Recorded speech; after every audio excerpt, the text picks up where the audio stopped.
A Court of Fairies and Fiction. Akafath Girls Podcast. Hosts Mel Liv and Aka. A bookish theory and discussion podcast for the Akatar, Crescent City, and Tug series, as well as other romantasy books. Season 2, Episode 21, Figuring It Out. Hello, everybody. We are back from our 2.5, 3-week break, I think it was, at this point. We're back. Hola. All kind of pieced together like Humpty Dumpty, but still. Anyway. I like eggs. I was just saying that, Olivia says all the time, like, I can trace this post or this comment back to you guys. And I was like, yeah, okay, whatever. I doubt it. And I checked threads earlier and someone posted about how they didn't know if Cassian was going to die and all this stuff.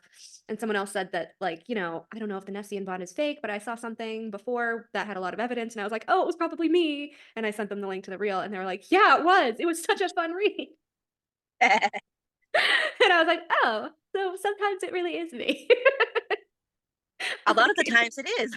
Yeah, I agree. A lot of times it is. A lot of the times it is. Okay, but a lot of the times it's also someone from TikTok too, like Emily's Theories or Sam or someone else like that too. And Tumblr.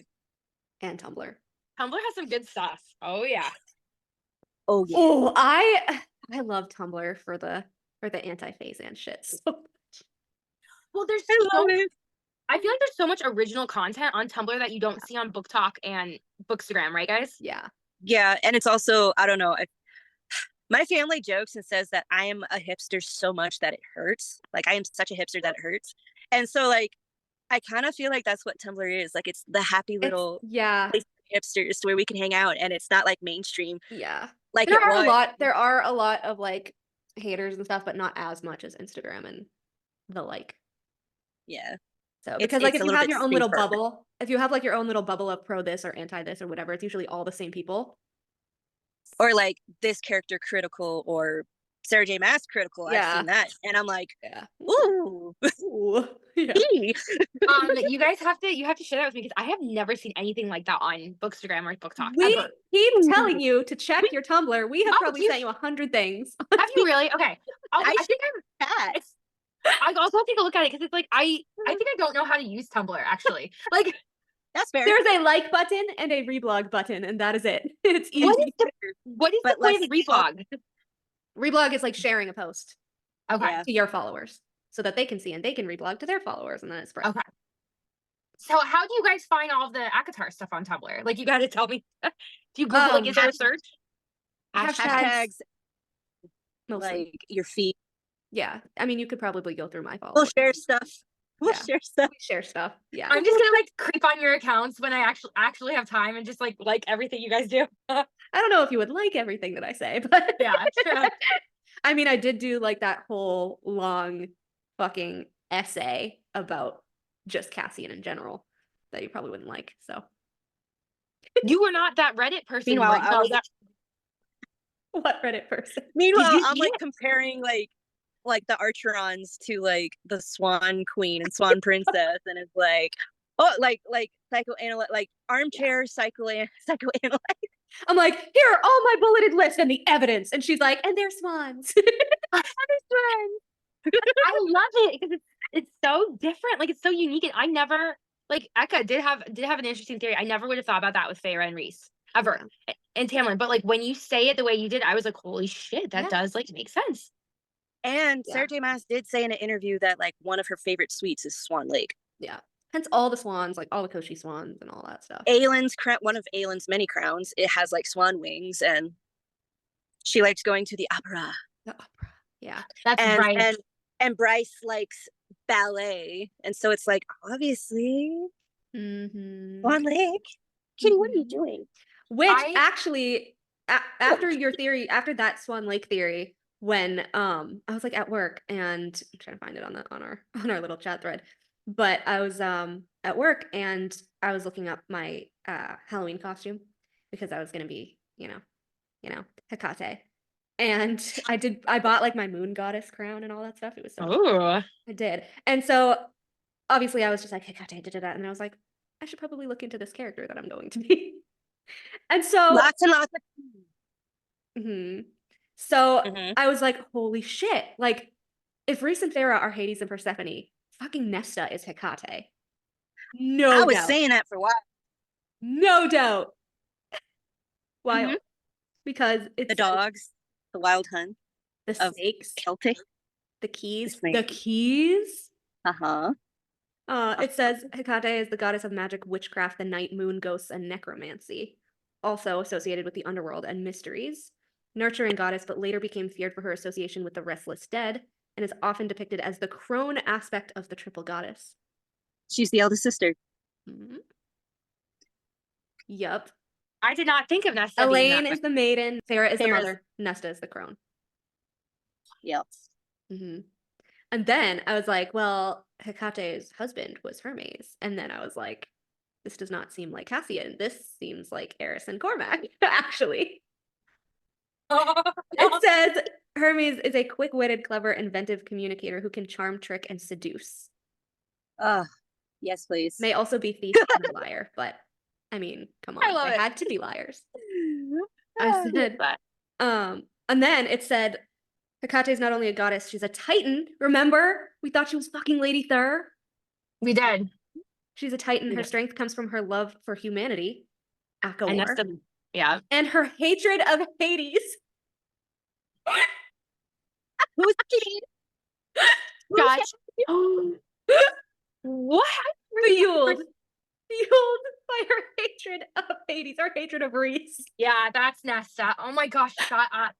Because Deanna was she like was- the dog Hecate. And she's associated with dogs. Mm-hmm. Mm-hmm. But Nesta, are you saying Eris's dogs? Because Nesta's never like been around dogs, right? Dogs and snakes. Who does that sound like? Fucking Eris. Eris. Eris. Cunning. Oh, so- Charming. What? How does Sarah write her characters? Because there's so much that goes into each one of them. So Nesta's like a mix of Hecate, but she's also a mix of what? Diana. Well, Deanna and Hecate are like the same goddess. Oh, they are? Yeah.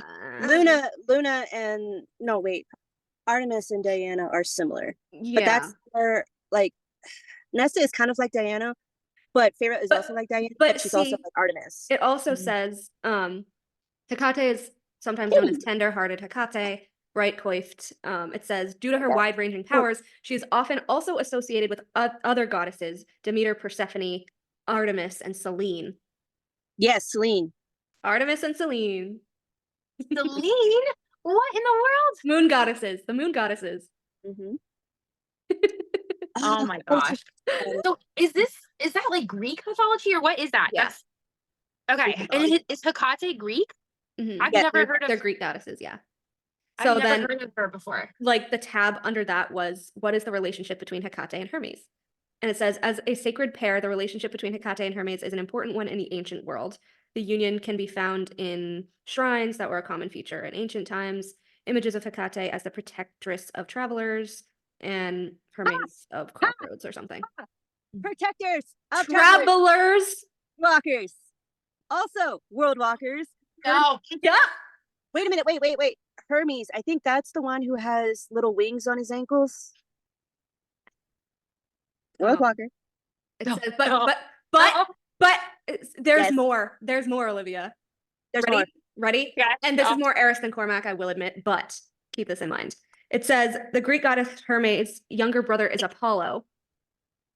Their parents are Zeus and Maya, so obviously Zeus was a piece of shit. Hello, Baron. Yeah. Hermes is known as being the messenger of the Olympic gods. One of his most well-known myths is about stealing his brother Apollo's cattle. I don't know. Zeus made Hermes messenger. So There was a lot of cattle thievery back then. All the like, goats. every single culture, people were stealing cattle. Out here, people are probably stealing cattle. Right out my backyard, people are stealing cattle. Oh my god. Why? I don't understand. I don't know. But Apollo, so if Eris is Hermes, Apollo is Lucian. Because it says Apollo, in classical Greek and Roman religion, Apollo is recognized as the god of archery, music, dance, truth, prophecy, healing, and diseases, the sun and light, poetry, and more. See, No. That sounds like Tamlin. The sun Yes. and light and archery and well, that's why he went to spring was ingrained with spring, right? And also, Lucien carried the quiver every time that him and Feyre went out on the horse. He was also an archer. True. Music and dance. Come on. Truth and prophecy. No, that is Cormac. Could be. That is Cormac. Because he was going on and on and on about the prophecy between him and who he thought was Bryce, but it's really not. It's Nesta. But I said, if Apollo, if we were saying that Apollo as the sun and light, whatever, is Lucien, then Lady A would be Maya. And Maya is interesting because it says she was the goddess of mountains and can control them. Who knew about the three sister mountains but her son Eris? She has enhanced strength. And she is also known as the goddess of nymphs and holds sway over the nymphs and commands them to do as she asks. Whose mama was a nymph from the Autumn Court Temple? But fucking Gwen. Yes. Was her son's lover a nymph? You guys don't think that Gwen could possibly be Lady A's daughter, do you? Nah. No, it wouldn't make sense. Huh? I think if anyone, it would be like Rowaelin. Like, surprise, it's Rowaelin. Yeah. Which I'm kind of leaning toward, and I kind of wish that Sarah would do that, but I don't know. I don't know. Yeah. Yeah, enhanced strength. She is also very powerful as a daughter of Atlas. So I said she comes from a powerful bloodline of fire wielders. What? And then that just kind of caused a spiral. And it says that the only god higher in like the rank than Zeus would be the Greek goddess Nyx, who was more powerful than Zeus. Yep. Yep. It says her son Hypnos was hiding from the wrath of Zeus. She let him hide in her cave. Zeus stopped and backed off for fear of angering her. Her house was so terrifying that giants and titans steer away from it completely out of fear. I said, is this supposed to be more and Hewn City? And would her son be Cormac, hiding him from Rhys for some reason? Or if we're still saying that Zeus is Baron, hiding him from Baron, the Autumn Court again. Eris, the firstborn. Why not hide him from both? Seems like a good idea to me. Because why would Baron send Eris to Hewn City to negotiate everything? Like, it seems like he's never been there and doesn't want to go there and sends Eris there for some reason. Like, why is he so afraid of Hewn City? It's interesting, you know. So I thought that was hilarious because it literally matches them perfectly. I was like, wait, this is not Cassian. Like, this is fucking Eris or Cormac. Stephanie in trouble. Oh my god. And then this was Tumblr. Someone did like a whole Eris and Nesta post. And so I just put, I forget what the actual post was, but I just put, I'm still delusionally convinced Nesta is ending up with Cormac. He is the heiress of Crescent City. Both of them are directly tied to Dusk. I swear to God, he isn't dead. I will kill on this hill. He went through the rift. And then someone replied, Cormac losing his fiance to a winged angel only to steal a winged Illyrian's mate would be iconic. It's giving American Pie reunion. I love that. That's amazing. Oh my god. My god. You guys are so not gonna We're never letting it go. We're never letting it go. I know. I want Act 6 to come out so badly so we can all finally read it and then just call each other immediately. I know. And then we got a long comment on the podcast account. Uh-oh. Good or bad? I know. It's probably bad. It's not bad. It's not bad. I just forget what my main comment was. I only took a screenshot of this one, but they tagged us and they said, you have my heart. I agree with you 100%. You make all the points that I would say. Nesta definitely deserves someone who can stand with her and not just default to a bestie. She needs someone who will be evenly matched to her power and strong decision-making. To be honest, I lost a lot of respect for Rhys and Cassian and Akasif and how they kept secrets from Feyre, how they treated Nesta and everyone else. I know that's a very unpopular opinion. Can't comment on any of the comments below because of spoilers, blah, blah, blah, blah, blah. But when I saw a highlight of your comment, I had to pop on and say, yes, 1000% yes. Nice. I was like, ooh. Excellent. Excellent. But yeah, I thought that was hilarious. And how far did you get in Crown of Midnight, Olivia? I know. Yeah, I only got to chapter 30. I was just starting chapter 30. Oh my god, you're so close.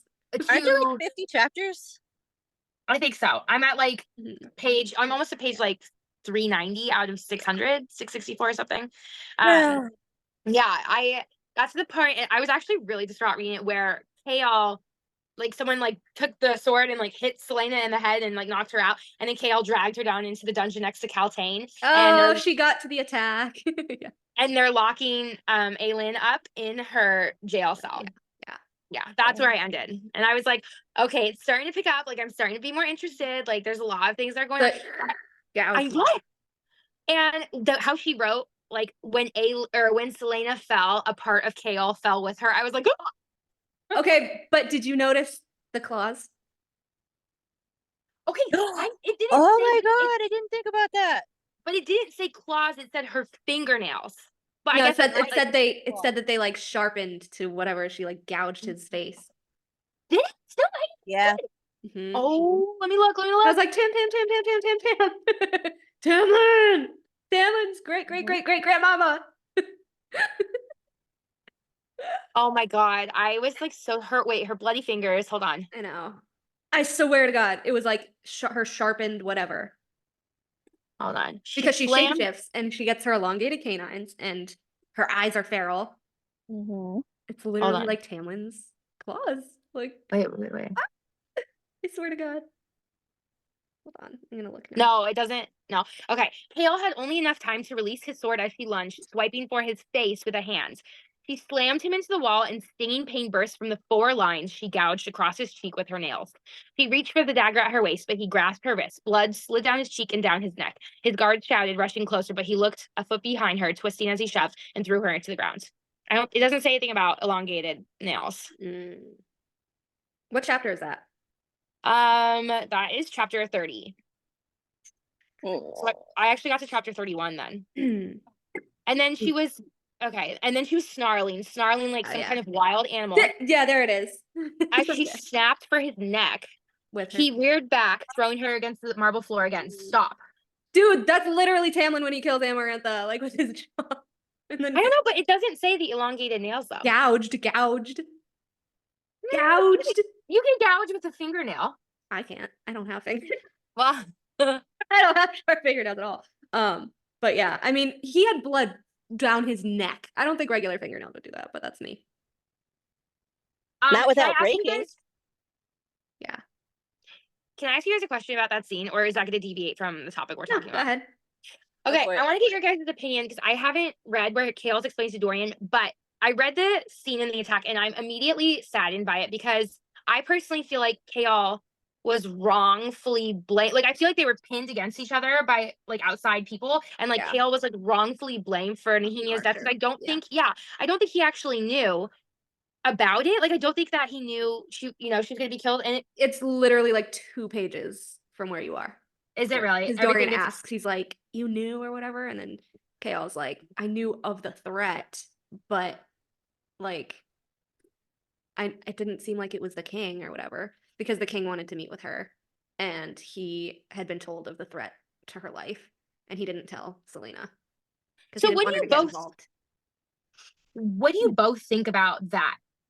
About the fact that Chaol didn't tell Selena about it? I do think he was trying to protect her. I do think he was just a little naive because he's like, well, it didn't look like the king's handiwork, but like the king's not gonna fucking do it himself, Chaol. He has people. Like, you don't think he's gonna hire someone? I do think he was a little stupid in that regard, but I don't think he did it on purpose. Mm-hmm. I also think that Aelin, because I actually like Aelin, I like the fact that she's bratty and annoying. I love that about her. But I think because she was in shock and grief, obviously somebody doesn't know how to regulate her own emotions. Mm-hmm. And so, she didn't use logic in the fact of, well, it's a little bit more complicated in that, Aelin. I need you to like take a chill pill for like 2 seconds and really think about this. And Chaol just so happened to be there at the wrong place at the wrong time, being the wrong person. He got labeled as it basically. Yeah. I kind of feel like I agree with both of you guys. And absolutely that. Like, I feel like he was kind of the scapegoat when, like, it was also Dorian was also like, it was his father. She was like, she almost ripped out Dorian's throat too. She like, it said that she like wiped off his tear off his like face, and then her hands like went to his neck. And I was like, ooh. Oh, it's a couple chapters after that. Yeah, it says Selena gripped the arms of the chair, her nails digging into the wood. Yeah, she doesn't know how to use her raw magic right now. How many times has Tamlin done that? Just into the wood, the splintered wood, the creak of the wood. The fucking nail in the wood during the High Lord's meeting. You know what's really funny about that? Like, the fact that, like, there's a lot of people who like Aelin like I do, but they don't like Tamlin. They're the same fucking person. They're so similar. They're so similar. Yeah, they're family. They're family. They're related, and so it's they're like whenever they like one but not the other, I'm like, huh? Oh, Terracin, the fucking Stags, Fire Knight. What the fuck? The music, obsessed with music. The blonde hair. Yeah. The feral. The wind. The elongated canines, which only Tamlin has. The very pretty manicure. Pretty manicure. Oh my god. I don't know. I'm like, I don't hate Aelin at this point as much as I thought I was gonna hear. Like, she, like, Crown of Midnight, she's more tolerable, except in the beginning I really didn't like how she treated Dorian. I was really sad about that. Yeah, I didn't like that either. I was just like, Aelin, you could have done better, girl. Yeah, she could have done better. And then this was really sad. To be fair, she's about what, 18 in this at that part. So I mean, for her age, it kind of makes sense that she's gonna make a mess up.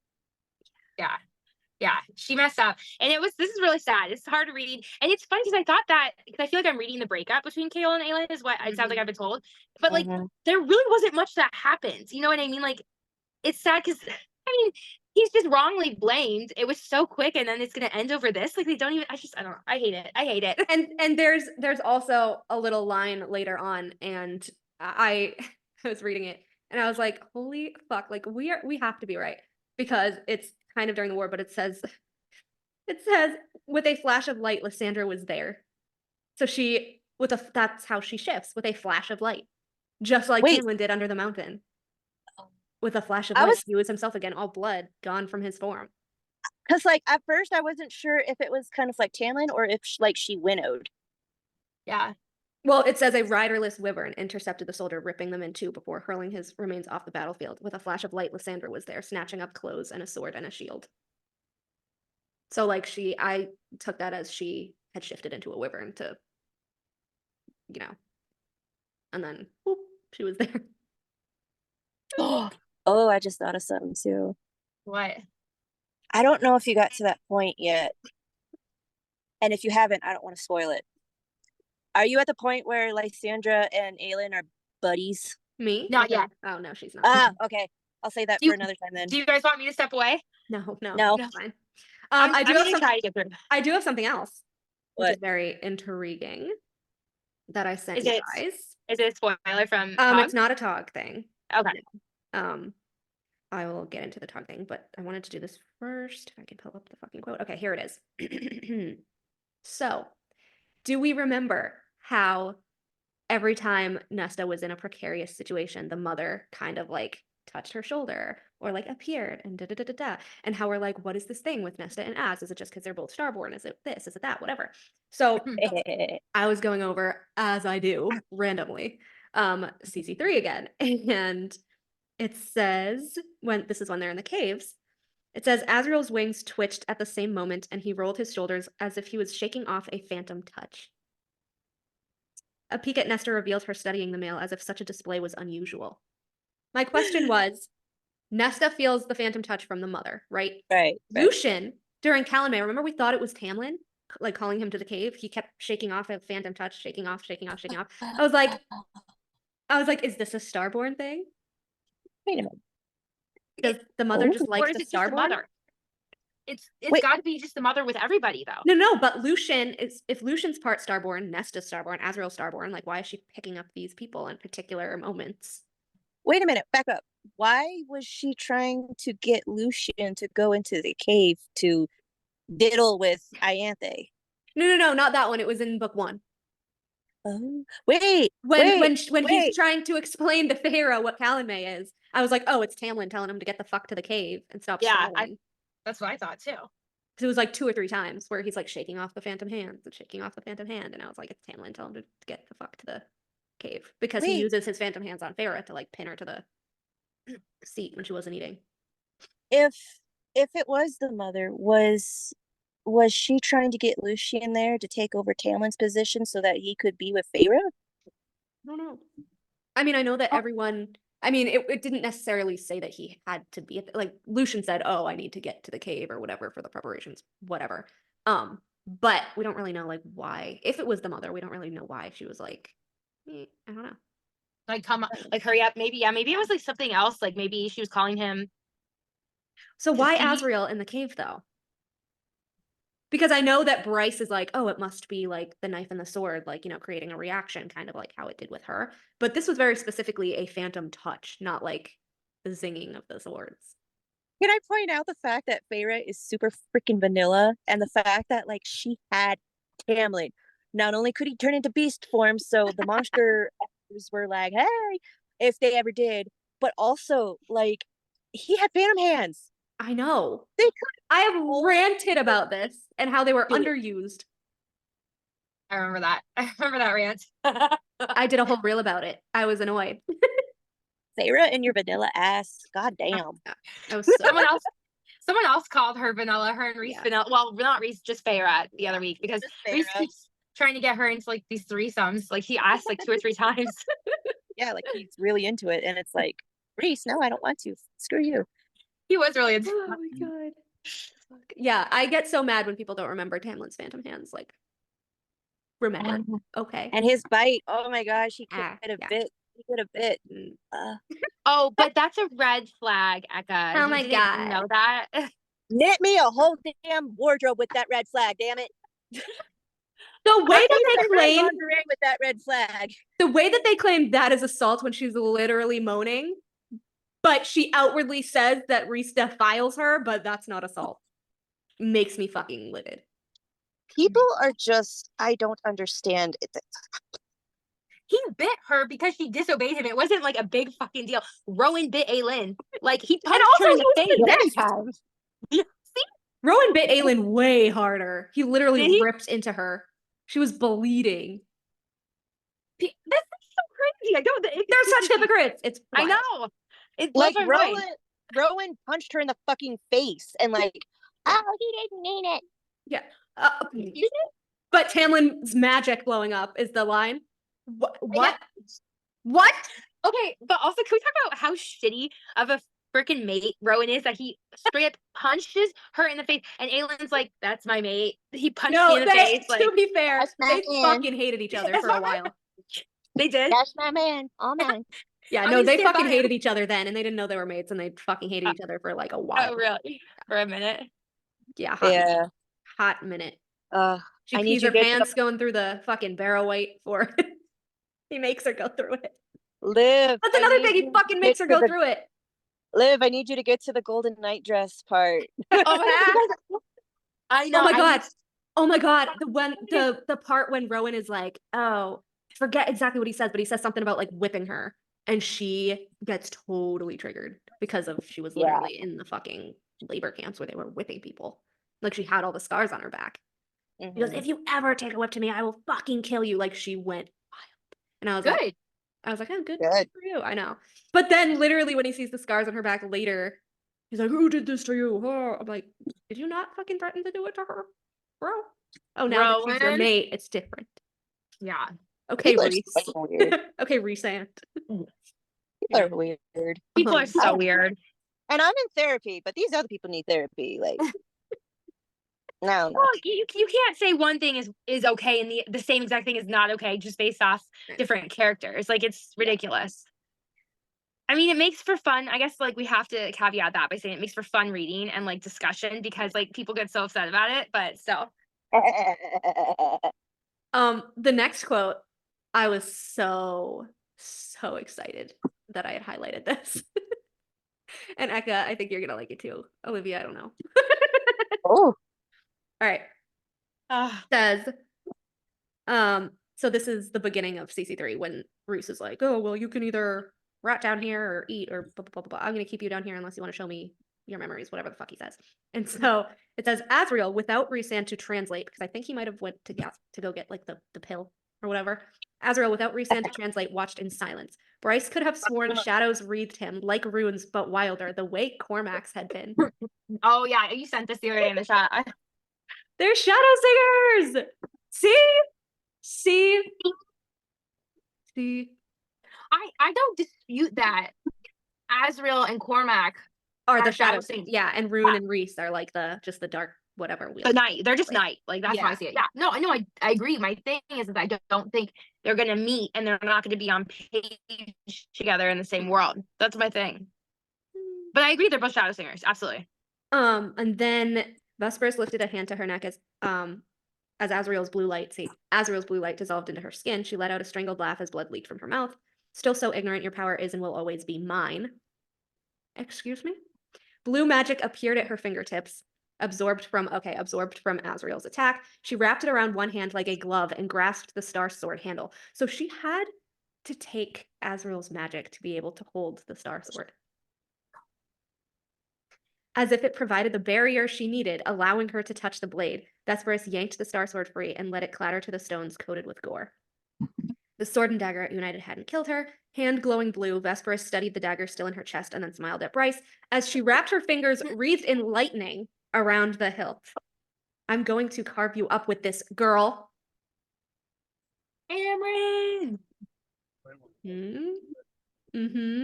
And wreathed in lightning, like Hunt. That's what. Yeah. So she needed Azriel's magic to be able to hold the star sword. So she's just everyone's grumpy grandma. That's what I'm trying to figure out. Like what? They're like leeches. Like they can just absorb magic, right? They could take anybody's magic if that person like touches them or tries to harm them. They just could take it, manipulate it, right? Yeah. So it says Nesta, like Rogue from X-Men. It totally is. I was gonna say we've seen this or heard of it. Or before. Matthew Tate from Charmed when he's like, now I have your power, which and he can manipulate it. It says Nesta rotated ataraxia in her hand and swung upward. Azriel shouted at her, throw your power into the blade. No, Bryce screamed. The Star Sword and Truth Teller had clearly been weakening the Asteri. If she could figure out how to amplify their power, she would know how to kill them all. Vesperus yanked Truth Teller from her chest in a smooth slide. That's why she took Azriel's power. Here we go. When ataraxia severed flesh and bone, dark blood or whatever ichor flowed in the Asteri's veins sprayed. Her dark head tumbled to the stones. Silver fire wreathed ataraxia as Nesta plunged the blade into the Asteri's fallen head. Again and again, ichor and light leaked from the broken body, and between one stab and the next, Nesta's arm slowed. So, quick question, because I don't notice this with Azriel, but first of all, the light, so weird. But if Vesperus created the Illyrians as a fucking Valgasteri, right? And when an Asteri dies, time slows down. I'm very confused about Nesta's quotes about like time slowed down around Cassian or time stood still around Cassian. And I was like, that's suspicious.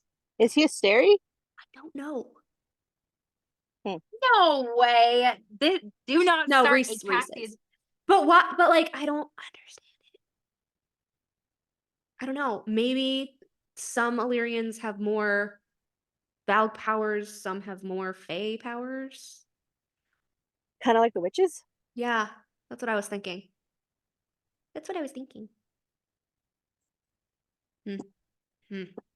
Interesting. I don't know.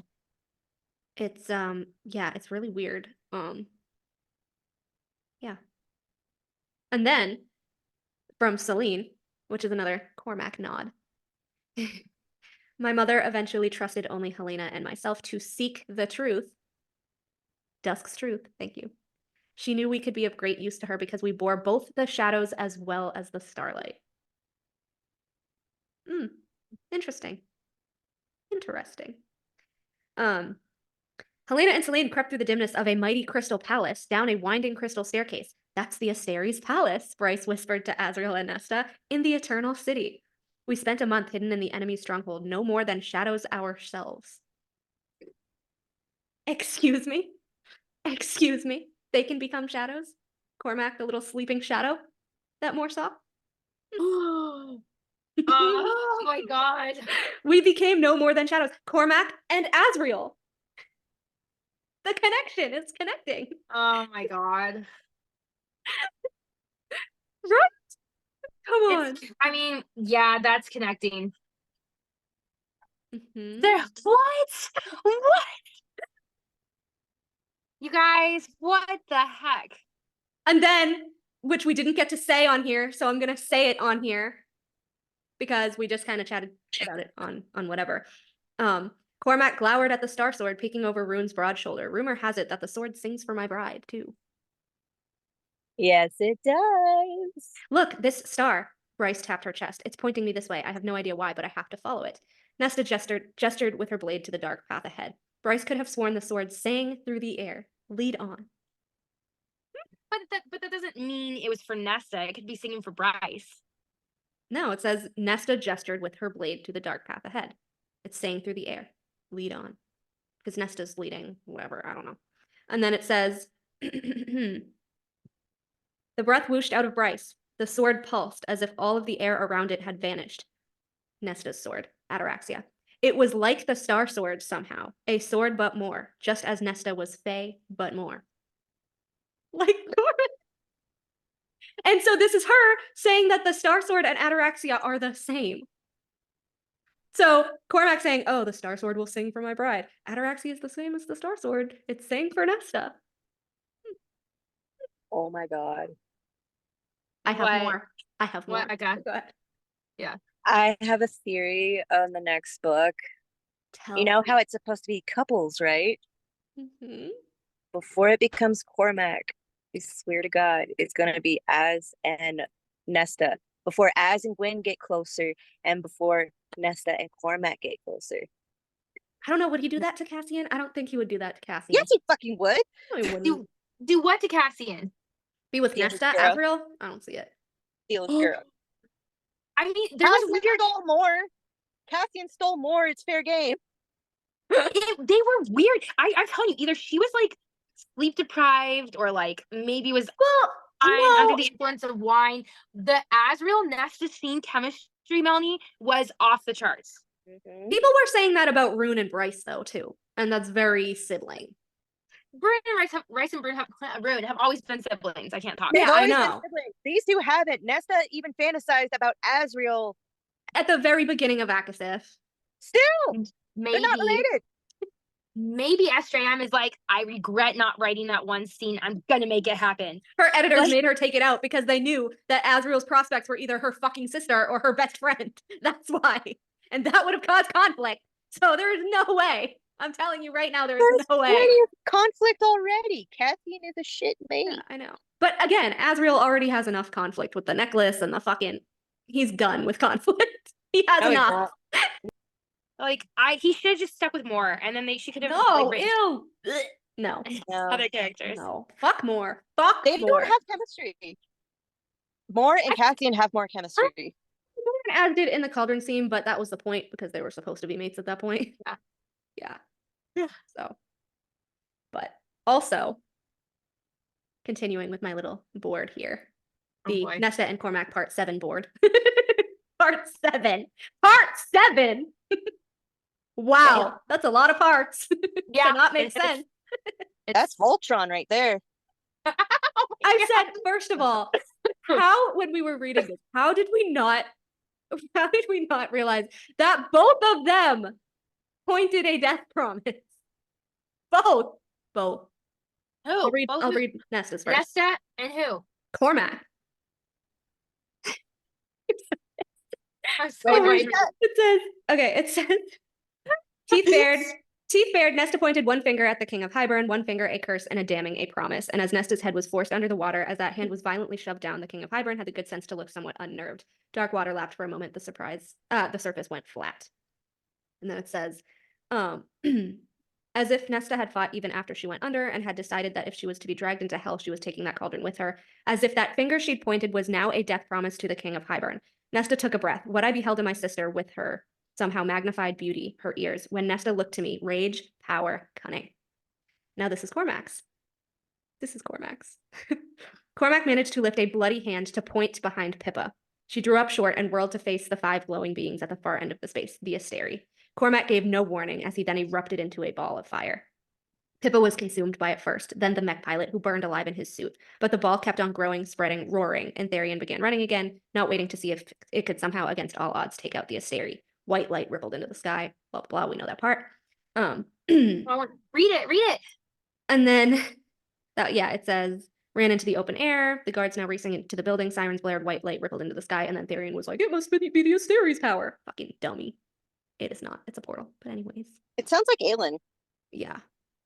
You think so? Starborn magic. That's what we're saying. No word marks. The blah, blah, blah, blah, blah, blah, blah, blah, that I have to talk about. Any other opponent Bryce knew the group would likely obliterate, but this male was Aelin Fey. She was talking about Cormac when he showed up in CC2. Powerful, trained in combat from a young age, and merciless. I don't have any Fey cousins. That light says otherwise. I might be Rune's cousin directly through his mother's kin, but your father, King Einar, is Fey, and his line once crossed with ours long ago. Hello, the redheads and the Starborn. He held up his hand and flame wreathed his fingers before winking out. So, death promises and magnified power. Interesting. You know what sucks though? Is like I actually do think Cormac was such a cool character. I loved his character. He was so cool. What the fuck are you talking about? Rune demanded. Shadows rippled from Cormac's shoulders, a dark contrast to the light emanating from Bryce. Oh no, that was Rune. Sorry. Shadows rippled from, that was Rune. But shadows also swirled behind Cormac, darker, wilder than Rune's. A stampede of stallions waiting to gallop over all of them. Weird. Who else is connected to horses? Weird. Except the blonde-haired, light brown-eyed Moor. His mother. There's no way that Moor is Cormac's mom. I'm sorry. I wanted to confirm that she has the gift. Thank you for demonstrating. I'll see you at the altar. No. Okay, maybe you have a point about the end of the ACOTAR chapter where that Shadow's watching Moor. Right. But especially with the time slippage. When Bryce was like, it's been 5 days, like it only was like a day. Like, we don't know. I feel like it depends on how they time travel, maybe. Yeah. Right? Oh my gosh. What is she gonna do? Just give us the book already. I said, that's Nesta's star. We have Cormac's prophecy had be with the princess with a star in her heart. He thought it was Bryce, it's Nesta. Cormac knew the whole truth about Prythian from the Aelin archives. Knew it like Silene, who came back to Prythian. So it says, I already told you the Shadows and Starlight one, the quote from Silene, but again, that smile at Bryce, the star on your chest, do you know what it is? Let's assume I know nothing, Bryce said grimly. Rigelus inclined his head. It is a beacon to the world from which the Fae originally came. It glows when nearest the Fae who have undiluted bloodlines from that world, Prince Cormac, for example. Thank you very much. And then Silene again. I was never privy to the story of how my mother and Prince Adis became lovers. I know only that even in the midst of war, I had never seen my mother so at peace. She told me once when I marveled at our luck that the portal had opened to Adis that day, that it was because they were mates and their souls had found each other across galaxies, linking them that fateful day, as if the mating bond between them was indeed some physical thing. That was how deeply they loved each other. And when the war was over, she promised that she would go to hell with Adis, not to rule, but to live. So I said if Cormac is undiluted like Thea and her daughters, a portal was opened and she found her real mate across worlds. And, funny enough, he would go to Prythian not only to rule, but to live.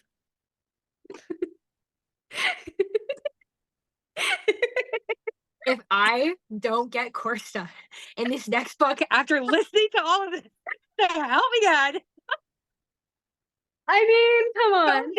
I will be so disappointed because the connections that you do make, some of them make a lot of sense, some, not all. But I will be so disappointed if I'm like, dude, what?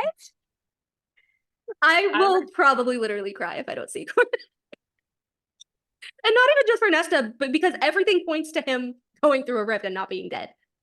So, do you guys know what I think I'd actually like more than Nesta taking over Duskcourt by herself? I kind of want Cormac just to take over Duskcourt without Nesta. Like, I want Cormac to rule without there being like a romantic connection. Do you know what I mean? Well, see, like that's the thing though, because the Duskcourt had to have a female queen. Oh, it has to have a female. Yeah. Okay. Yeah. Never mind. Because her and Fionn both like ruled their own territories, but they were like married, so which was so weird. So they like weren't living together, but they like were married. It was I don't weird. know. I don't know. I know. It was weird. I'll go over the sleeping shadow scene again. Yay! I'll go over it one more time, just as a little refresher. Yay! More scented nothing, saw nothing. The tendril of power she speared toward the woods revealed only the usual birds and small beasts. A heart drinking from a hole in an iced over stream. Ice. Iced over stream. Iced over stream. Nothing except ... There between a snarl of thorns, a patch of darkness. It did not move, did not seem to do anything but linger and watch. Familiar yet foreign. Something in her power whispered not to touch it, not to go near it, even from this distance. More obeyed. But she still watched that darkness in the thorns, as if a shadow had fallen asleep amongst them. Not like Azriel's shadows that twined and whispered, something different, something that stared back, watching her in turn. But Azriel doesn't... His shadow form is just like that. Like when he's like in his humanoid form, his shadows twine, wreath. But at the Hybern camp, like when he was a shadow himself, he was just kind of like floating along with Feyre. And like nobody noticed him. Except Jurian. Jurian. He was like, hope you can carry too, Shadow Singer. To the corner where Rhys was just, where like Azriel was just like a little flirty. shadow. Huh? Okay, I feel like Jurian was super flirty with Az. Like, if I were to have another crack ship, because I have so many, I would say Jazz. Azriel or Azrian. Oh, Jurian. that's like the best thing. Jazz. Jazz. Jazriel. Azrian. Jazriel. Okay, you need to put that on Tumblr because I have not seen that crack ship anywhere ever. Oh my god. He was like, I thought he was flirting with Az. I'm dying right now. Like, what if he only diddled with Amarantha's sister for like plot, but like he's actually gay? He was also with Miriam. You're forgetting about Miriam. Maybe he was in the closet. Also, we can't forget he was an eyeball for 500 years. Yeah. That probably fucks you up. I know. And it's gonna make I still want to know change. what his fucking power is. Like he can just sense people. Is that He's how so he knew sus. Az was in the room? When he was just a lingering shadow? He's so sus. So sus. Yeah. So sus. How did you know? And then, so here it is. Azriel's shadow hand grasped my own, tugging me closer. His rage rippled off his invisible form. And then the other one was, Azriel emerged from the deep shadows in the corner of the tent a heartbeat later. So he doesn't twine. He just kind of floats along. Just like that. He's just like a dirty bubble. He's just like wisps. I just see him as like black, like wisps. Like Like smoke, a jellyfish. kinda. No, like smoke, kinda. Kinda. I need to draw Azriel as a dark jellyfish. Draw him and then put it on Tumblr, God. hashtag Jazriel. Yeah, here it is. Here it is. Jurian's grin was a slash of white in the gloom. If you hear screaming, don't panic. His diversion. He smirked toward the shadows. Hope you can carry 3, Shadow Singer. See, he was flirting. Jazriel. Hashtag Jazriel, guys. It's still a possibility. Like he just ignores all the girls that like we've been suspecting. Like, oh, is he going to end up with her? Is he gonna end up with her? And he's just gay. I mean, he Not did with get Eric, hard but for good. Feyre as Ianthe. So Wait, how do we know that? I forgot. because that he part. like pulled her against him and she was like so disgusted. She's like, I had to keep Ianthe's face on my face and be like, okay, once I'm done with the human. She was like, I forgot about that. Really? yeah, it was kind of funny though. It's kind of funny. I mean, Feyre did it to herself. Mm, Mhm. that she did. But again, Jurian knowing that it was Feyre, come on. It's like great. Did this he is know another- at that time? This is another fucking point toward Jazriel. I don't even want to say it. But he only recognized that it was Feyre when he looked at the siphon on her forehead and he realized that it was a siphon and not the fucking jewel. Headdress. Yeah. Wait, so he really thought it was Ianthe and was like had the hots for her? No, he knew it was Feyre, but Feyre had to act like Ianthe, and he's like, Ianthe's been pining after me for weeks. Pretend you're interested, or whatever. So he had to like. He's such a flirt. My He's gosh. very. He's very. He's flirty.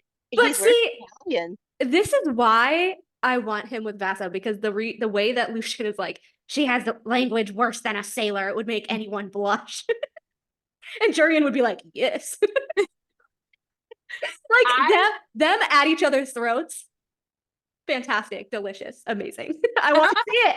I want to see it. Dude, we were so cheated out of Vasa and Jurian at each other's throats. The only thing we got was that meeting when she was like, I am the queen, you know. He's like, it goes to her head. I would love to read like some bonus chapters of like Vasa and Jurian. Hands down. I want like a Jassa novella. I just need them to just be sniping the entire time. I need it so badly. Goodness. You have no idea. So badly. Did you got the pictures of the word marks, what they actually look like? No, I was looking at it. Oh, They look good. like D&D dice. Okay. Because I What said are you said D&D dice? Mm-hmm. Oh, I've never played D&D. I've always wanted to, but It's fun, especially if like you're not that like if you're too serious about it, it doesn't become fun. But if you allow like a lot of silliness, like you become pleasantly surprised yeah. at like the ending, and like you just start laughing, and like most of the campaign is just laughing because it's just improv and rolling dice and chant and like chants and just fun.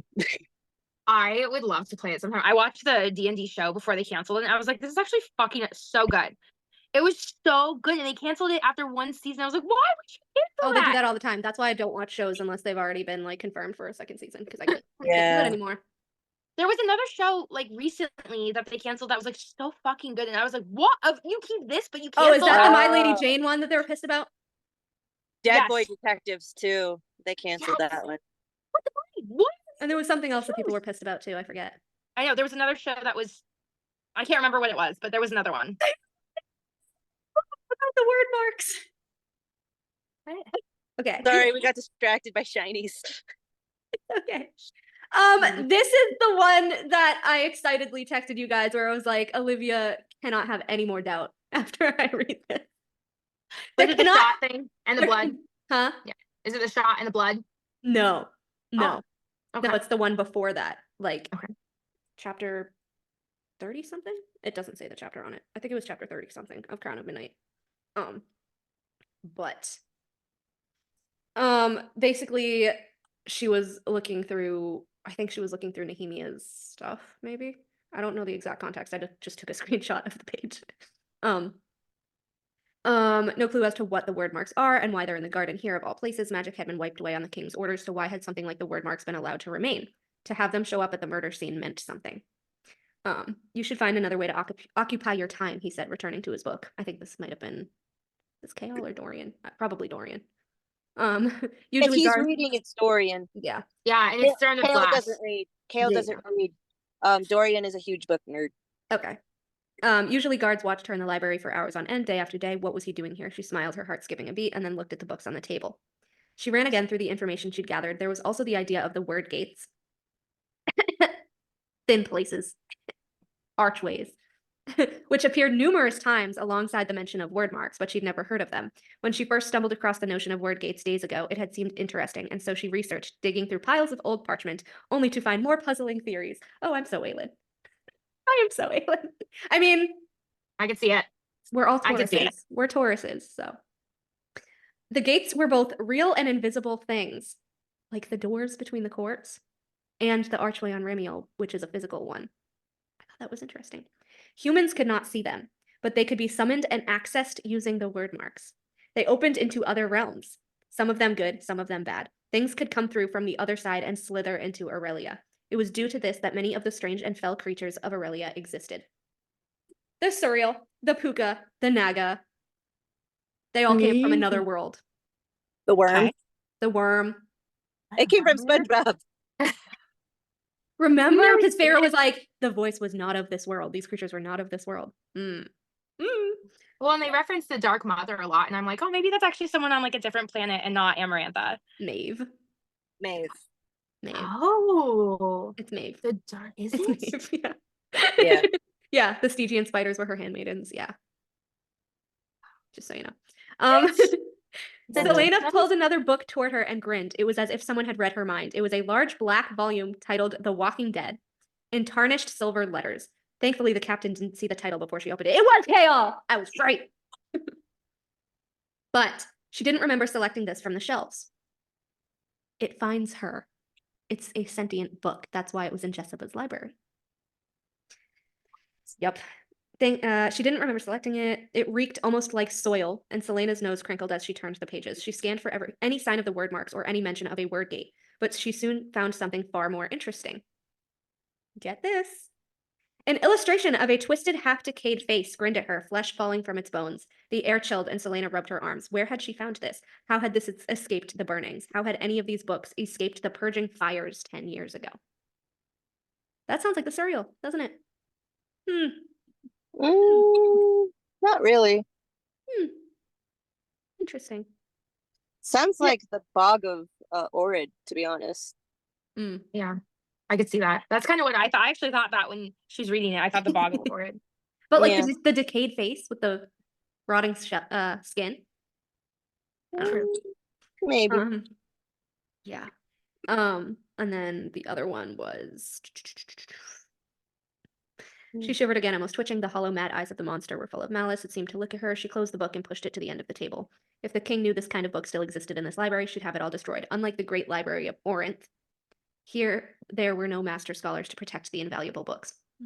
As Kaol kept reading, something groaned and Selena's head swung toward the back of the library. It was a guttural noise, an animalistic noise. This was the monster from the portal that she had yet to open with the word marks from the book. What was it? I don't remember. It was the Valg demon from inside the clock tower that chased her, remember? And she had to use magic to seal it closed. It was Cain, right? It wasn't Cain.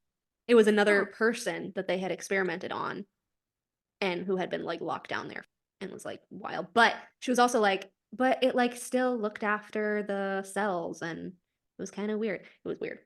Which kind of reminded me of the prison, but yeah, it did. Yeah, weird. Word isn't a religion, at least not in the northern parts of the continent, and it's not included in the worship of the goddesses or the gods. Is there a point to this beyond your obsession with those marks in the garden? Are you that bored? Kaol. No, yes, it's interesting. Some theories suggest the mother goddess is just a spirit from one of these other worlds, and that she strayed through something called a word gate and found Aurelia in need of form and life. The mother. Now. Oh, shit. It gets better. It gets better.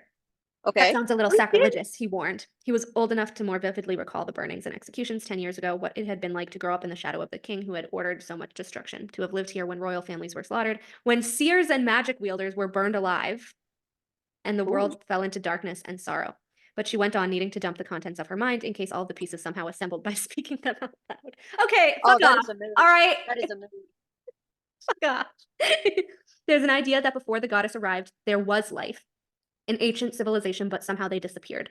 Perhaps through the word gate thing. Ruins existed, ruins too old to be of Fey making. How this connected to the champion murders was beyond her. She was grasping at straws. Can I be honest with you? Kaol leaned closer, and she leaned to meet him as he whispered, you sound like a raving lunatic. Aw. See, people on IG are my Kaol, all right? Yeah. Sorry for having some interest in the history of our world. You sound like a radical and outlandish theory.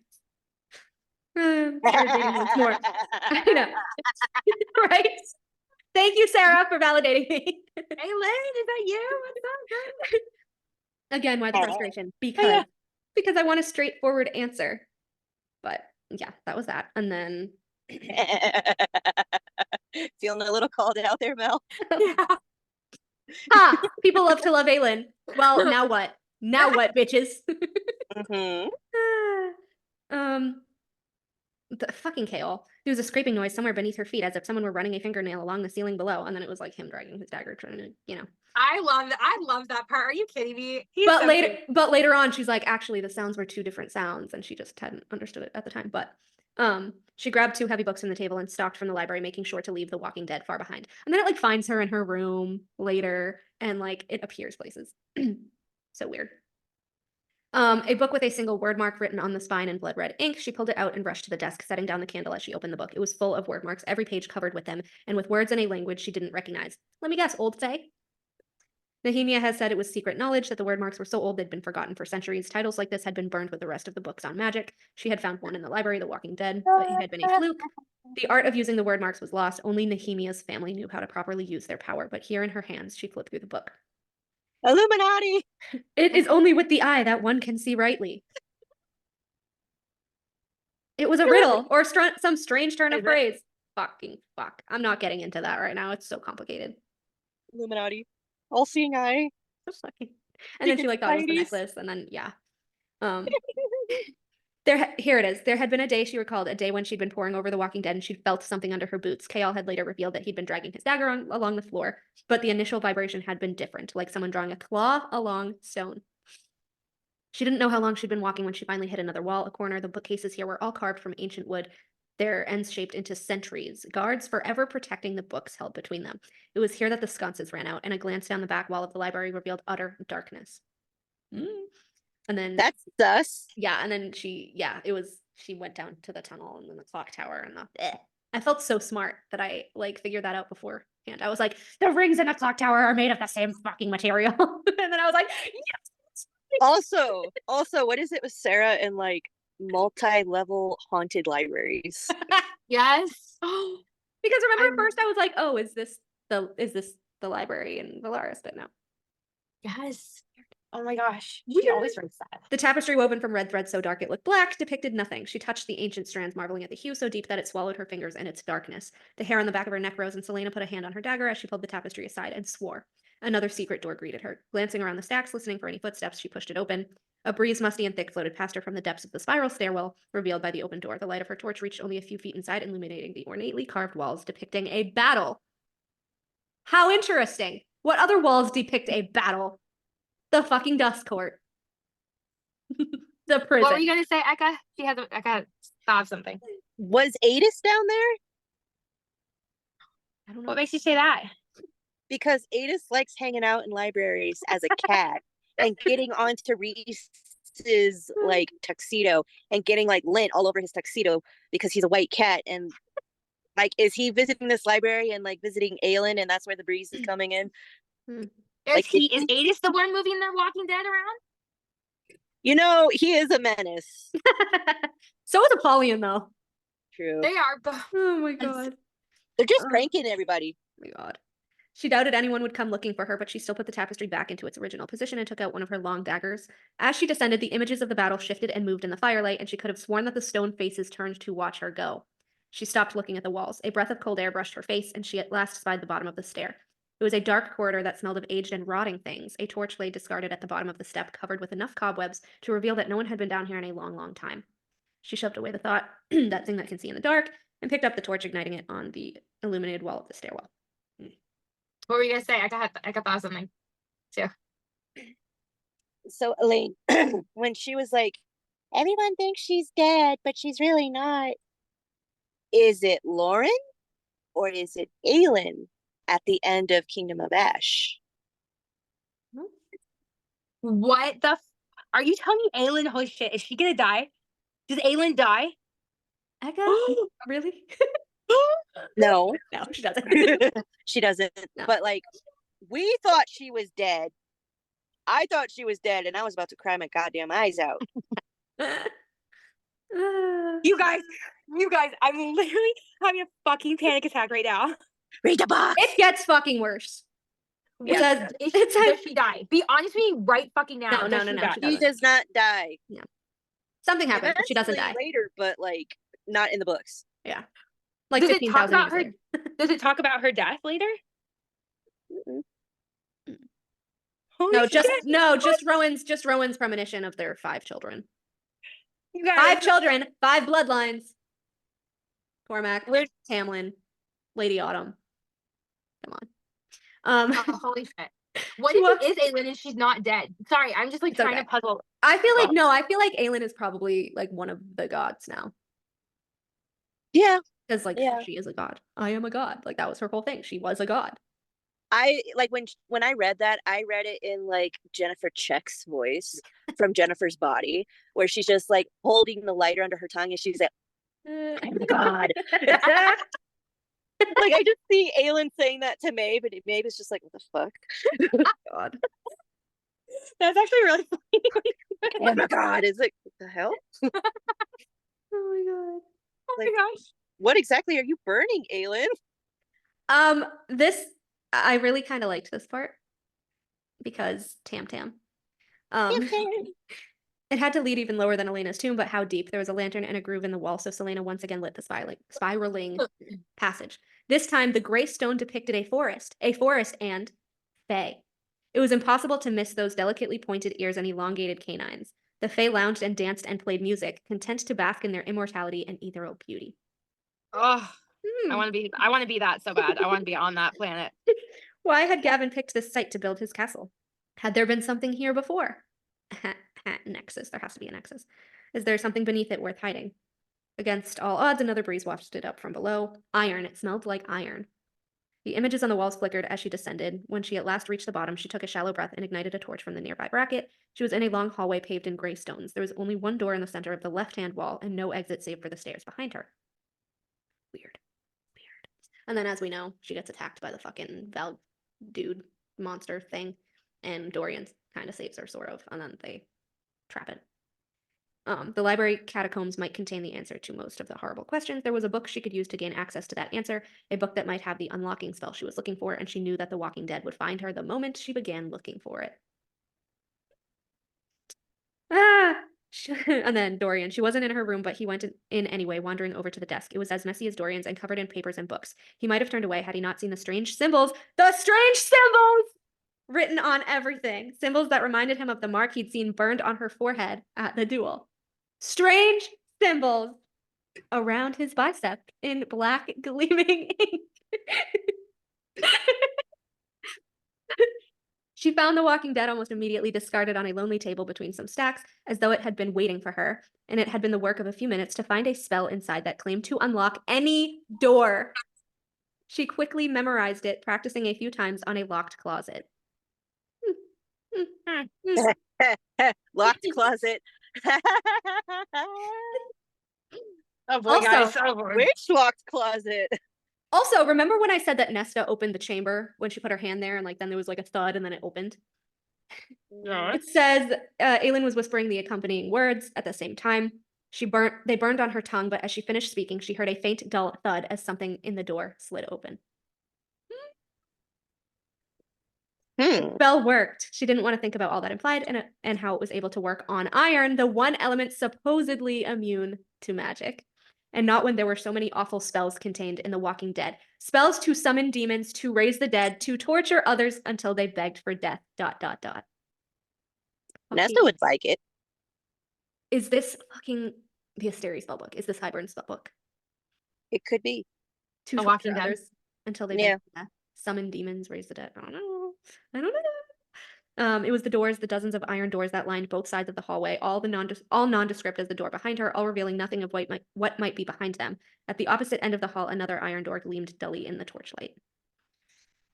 Oh my god, what was this place? She descended the stairs. It was so silent, as if the very air held its breath. Okay, Orid. The air was so thick, he could barely breathe. Oh my gosh. She held her torchlight high, Damaris in her other hand. I'm telling you, Truth Teller is fucking Damaris. It is a reforged Damaris, I swear to God. And approached the first iron door. It had no handle, the surface marked only by a single line. The door across from it had 2 marks, numbers 1 and 2, odd numbers on the left, even on the right. She kept moving, igniting torch after torch, brushing away the curtains of cobwebs. As she walked farther down the hall, the numbers on the doors rose. Is this some sort of dungeon? But the floor held no traces of blood, no remnants of bones or weapons. It didn't even smell that bad, just dusty. She tried opening one of the doors, but it was firmly locked. All of them were locked. And some instinct Is this told a prison? I was like, what? Some instinct told her to keep them that way. Her head throbbed slightly with the beginnings of a headache. Wordstone. Azriel's fucking headaches. Guys, the fucking Wordstone gives super powerful people headaches. Why does it give super powerful people headaches? Oh, I know that one. So it's like a substation. If you've ever been near a substation and you feel like extremely anxious or like you get migraines, What? because why? it's the electronic waves. Yeah. So the word stone has the Valg power within it, Okay. and it like affects like Fae and like powerful magic wielders for some reason. Different magic Interesting. wielders. I forget the exact reason. I'll have to look it up for tomorrow. But every time Azriel's like headache, and I'm like, it's usually after Hewn City, isn't it? And like Hewn City is like carved with the black stone, right? That's Why the doesn't fucking Rhys word get the stone. headaches? Huh? Why Because doesn't he's not all powerful. I was gonna say, why doesn't Rhys get them? Yeah. Because Rhys is Valg. Is Valg. Oh. It's his magic. Wait, so does Rhys give Azriel headaches? Yeah. That's what I'm trying to figure Yeah. out. Like, Why do you think Rhys hates his wraiths so much? There's no way he's not spying on Rhys. A little bit. Why do you think Az is the rebel? Because Rhys cannot get into Azriel's mind the same way he can't get into Nesta's mind. And I don't think he lets anybody know that. But if he could, Interesting. Azriel wouldn't have been able to be like, tie me to a fucking tree and I'll pull it out and fly with it on my back. Because like he can't be fucking demodied. There's instances of Cassian being like, oh, his order like slammed into me, and then he was pissed because he couldn't go against Rhys's order. That never happens with Azriel. Have you ever noticed that? Oh my gosh. Is this some sort of dungeon? Wait a minute. Wait a minute. So Cassian not standing up for Nesta, do you think that he's being demodied by Rhys? No, not all the times. It was once when he said, get her out of the city or I'll kill her. Because every time that he does it, Cassian says like, oh, it hit me, or the wave of his power washed over me. Like there's always it says it. So But we don't have. So he's like self-aware of it. Yeah, he knows it. He knows when he pulls the rank. And he gets pissed, but he still does it. We don't have Cassian's POV in Hofast, with that being said. So we don't necessarily know that Rhys didn't command Cassian to stand down when he was like yelling at Nesta, right? Well, we Nesta was don't. there, so she would have known. Nesta was there. Yeah, but I'm saying we don't know that Rhys didn't not command Cassian. Yeah, but if he did, Nesta would have heard him. Like Nesta would have known. No, If because she he was could have there. demodied it into Cassian's mind without Nesta hearing it. But I think that's two different things, because there's the Daemati magic and then there's the High Lord order, which is like a literal order, which is like verbal. Okay. As far as we've seen. And like Akasif, it's always verbal, and Akawar. I just thought that maybe like he could do a High Lord's order, like I mean, he could probably fuck with his head, but I don't know. Would he do that? I don't know. Maybe. I don't think so. I don't know. The hallway went on and on until she reached the door at the far end. The cells on either side numbered 98 and 99. Beyond them was a final unmarked door. She set her torch in the bracket beside the last door and grabbed the ring on the door to pull it open. This one was significantly lighter than the first, but also locked. Unlike the doors lining the hall, this one seemed to ask her to unlock it, as though it needed to be opened. So Selena sketched the unlocking spell again, the chalk bone white against the ancient metal. The door yielded without a sound. Perhaps these were Gavin's dungeons from the time of Brannon.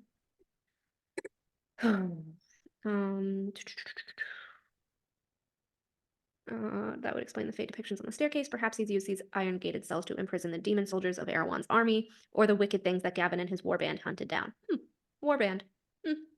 Her mouth went dry as she passed through the second door and ignited the torches along the way. Again, the light revealed a small set of stairs leading down a hallway. This one veered to the right and was significantly shorter. There was nothing in the shadows, just more and more locked iron doors on either side. It was so quiet. She walked until she reached the door on the other end of the hall, 66 cells this time, all sealed shut. She unlocked the end door with the word marks. She entered the third passageway, which also met a sharp right turn, and found it to be even shorter, 33 cells. These are all threes. It sounds like the prison. But threes. They're in threes. 33, 66, 99. Why are they in threes, though? Yeah, that's what I don't understand. I don't know. Weird. The fourth hallway veered right again, and she counted 22. Oh, 22. Damn it. What the fuck? 22. Weird. The slight throbbing in her head turned into a full-on pounding, but it was so far to her room and she was already here. She paused before the fourth end door. It's a spiral, a labyrinth, bringing you deeper and deeper inside, farther below ground. She bit her lip but unlocked the door. 11 cells. She increased her pace and swiftly reached the fifth door. 9 cells. Then the sixth, and halted. A different sort of chill went through her as she stared at the sixth portal. The center of the spiral. As the chalk met the iron door to form the word marks, a voice in the back of her mind told her to run. And though she wanted to listen, she opened the door anyway. Hello, mother!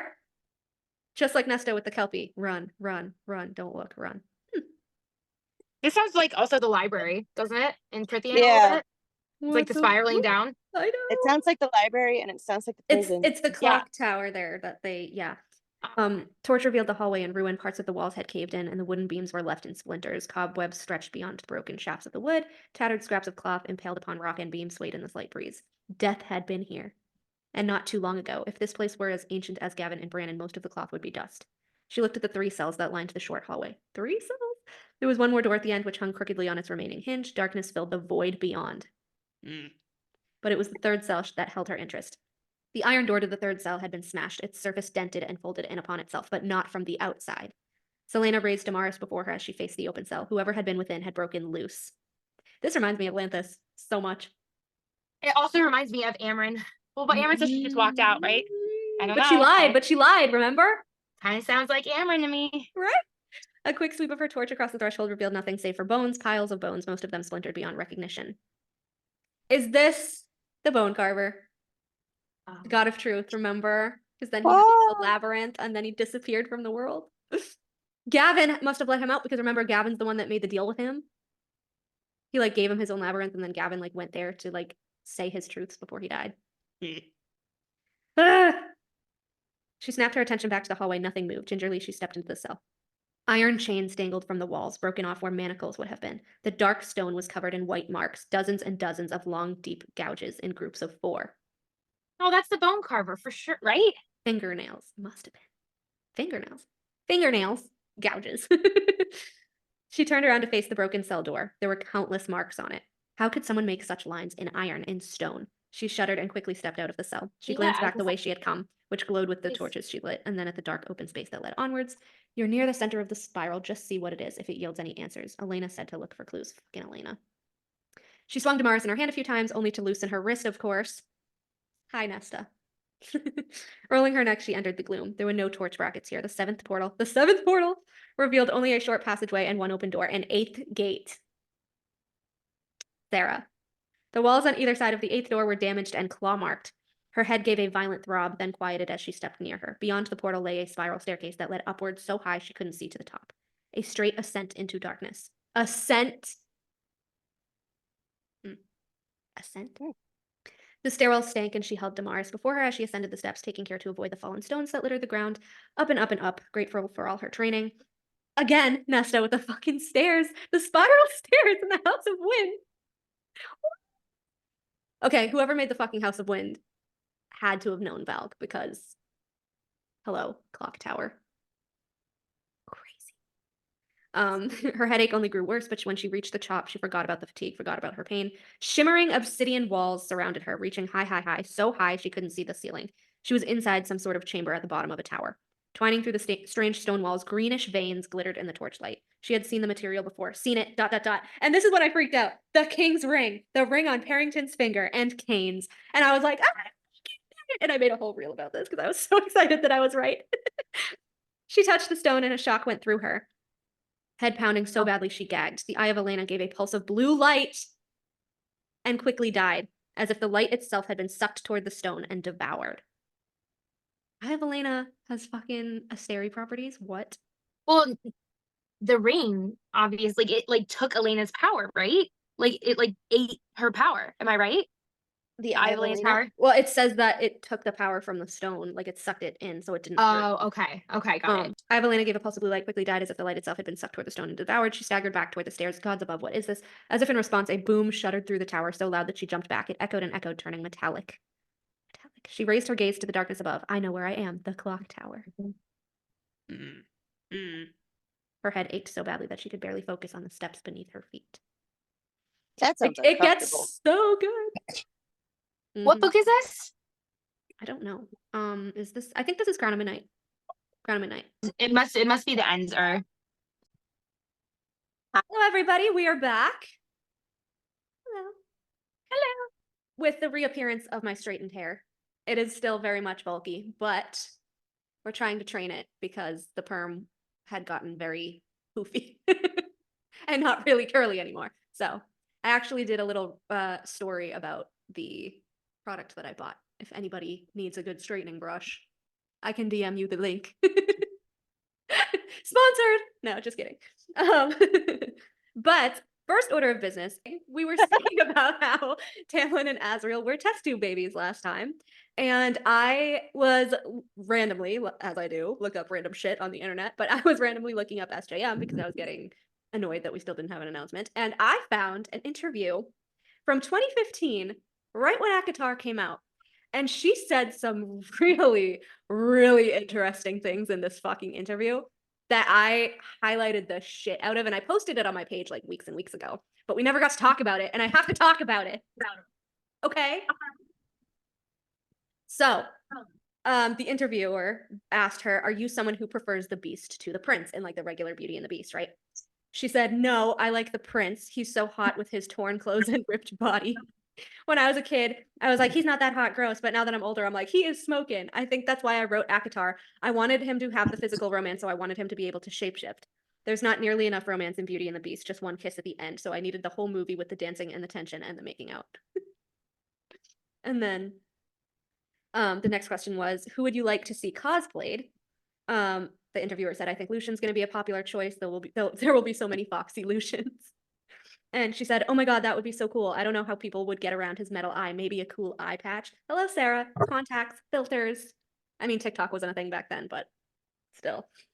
Which is another thing I find weirdly hot. If I had an eye patch, I would have mine bedazzled. This is why he bedazzles his daggers. Me too.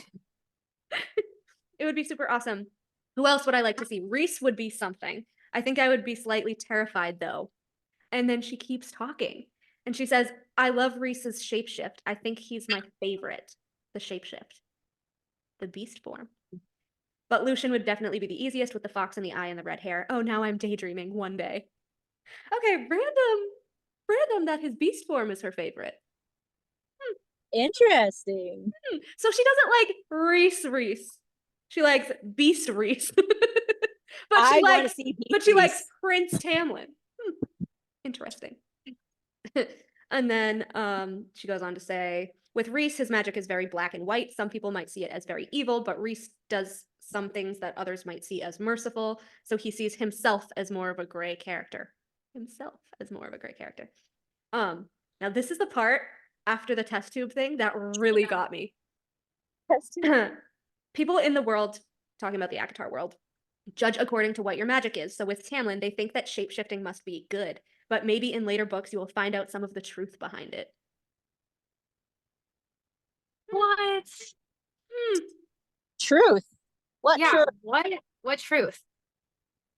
Like, was he a test tube? Did they take DNA from the Tog world and just be like, you're a beast, I don't know. What happened? They think it must be good, but you'll find out the truth in later books. Tamlin has to have his own fucking book. Come on. He has to. Anyway, that was mind-blowing to me. I was like... Do you think she's like insinuating though that we already have found, like, have we already found out that he's like not a good person? Or I could No, because she's specifically talking about the shapeshifting. And like, when else does he shapeshift other than when he kills Amarantha, which was good? I'm so excited. Honestly, if he goes full villain as like a fucking beast, I would be all for it, but that's me. Like, I don't care. Go ahead. Wait, is she talking about Tamlin or is she talking about Rhys? It was Tamlin, right? With Tamlin, they think that shapeshifting must be good, but maybe in later books you'll find out some of the truth behind it. What? Unless she just meant that, like, oh, when he was like, oh, my dad wasn't... No, she said later books. And he says that in ACOTAR. Interesting. So interesting. The magic is tied to the land and the people who run it. I have to have certain rules of what they can and can't do, and the High Lords have their own class. They have their own limitations and elements to their power, so the High Lords can all shapeshift into these different beasts. When I discovered Rhys's beast form, it was one of my favorite scenes. What? I hope we get the nightmare thing in ACOTAR, right? Well, no, this was ACOTAR, but ACOTAR in the cell when he like has the talons and the black. Yes, I think she knew. I think she knew from book one that she was gonna make him a Valg. Oh, yeah. I think she knew. It started all the way in book one. Really? Mm-hmm. It started all the way in book one. The Daemati, which is a Valg power. Then the interviewer said, I really loved the messy family dynamics and the way you flipped the ugly stepsisters trope on its head. What's fun about writing that complicated of a family? And this is what I had told you that she said. This is the only clip of this interview that I had ever seen where she says, I don't have sisters, which is probably a good thing because I would have made their lives a living hell. Okay, Feyre. Okay, Feyre. Feyre. Okay, Feyre. She's so Feyre. But I do have a younger brother and we're very different. So often in YA, the family just gets killed off. I did this with Throne of Glass. Everyone is dead. With Feyre, I wanted her family to be present and I wanted it to be messy and not just one note. Because I don't think any of us are. The villains aren't just straight up bad. They have their own stories. Now, this is the part that I like. I like that part. I know, I like that part, but this is even better. This is even better because she knew from book 1 that, or after she wrote book 1, that Nesta and Aelin were going to have books. So she says, Feyre's sisters, while they were horrible, ... also have their own stories going on at the same time Feyre does with their own emotional journeys. With Nesta especially, she actually started out as one of the wicked stepsisters, but as I wrote the book and got to a certain part where things change a bit, come on, when she comes back or when she went to get her during the wall, right?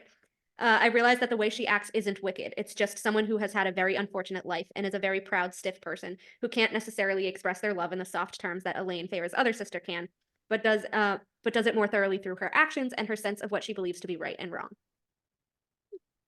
I like it. This is right after she published ACOTAR, guys. For her, I think Feyre getting swept away to Prythian was just one of those cataclysmic events that made her change a lot. It changed the way she saw things and really shook her up. Her sisters will come back in the later books, and I would love to write their own spin-off books one day. Nesta was a gift for me in the book, where she wound up being someone completely different than I thought she was, and I loved discovering that randomly. I cried like a baby when I wrote one of her scenes for some reason, and I don't even know why, but it hit some weird note. Don't know where it came from, but I'm glad that it wound up being that way, and I was able to make her a real person instead of the cardboard cutout of a wicked sister. So what does she say about Aelin? One. She doesn't say anything about Aelin. Oh. She doesn't say anything about Aelin. And then the next question was, which is also exciting, and now I'm really curious if we get a Tamlin book, will it dive into Feyre's mother? Because the question was, will we learn more about Feyre's mother? And she says, she kind of goes off on a tangent, unfortunately, like she does. But she says a little bit. Will do. Feyre's mother was just not that great of a mom, and I think it's important to have parents sometimes who just aren't that great. She just doesn't care. She's a decent enough mother, but she's more concerned about her social life, and she just saw her daughters as commodities to marry off eventually rather than care about their education or anything like that. I think Feyre's relationship with her father is much more complicated. With her mother, she just kind of resents her, but her memories of her mother are so muddled because she died when she was so young. But her father, she just saw implode and refused to fight for them, which has led her down the path she takes. Everything that happens is because of that. Remember when I said everything that fucking happens is because of the fact that they were poor, became poor. We will see what happens. Maybe in the middle of the night, I will have an epiphany about the mom. And then she says it's kind of like the Dame Maggie Smith version of The Secret Garden, where the parents were completely in love and totally obsessed with each other, but just neglected their child. But what? You cut out. Neglected their child. They were obsessed with each other, but neglected their children. That was it.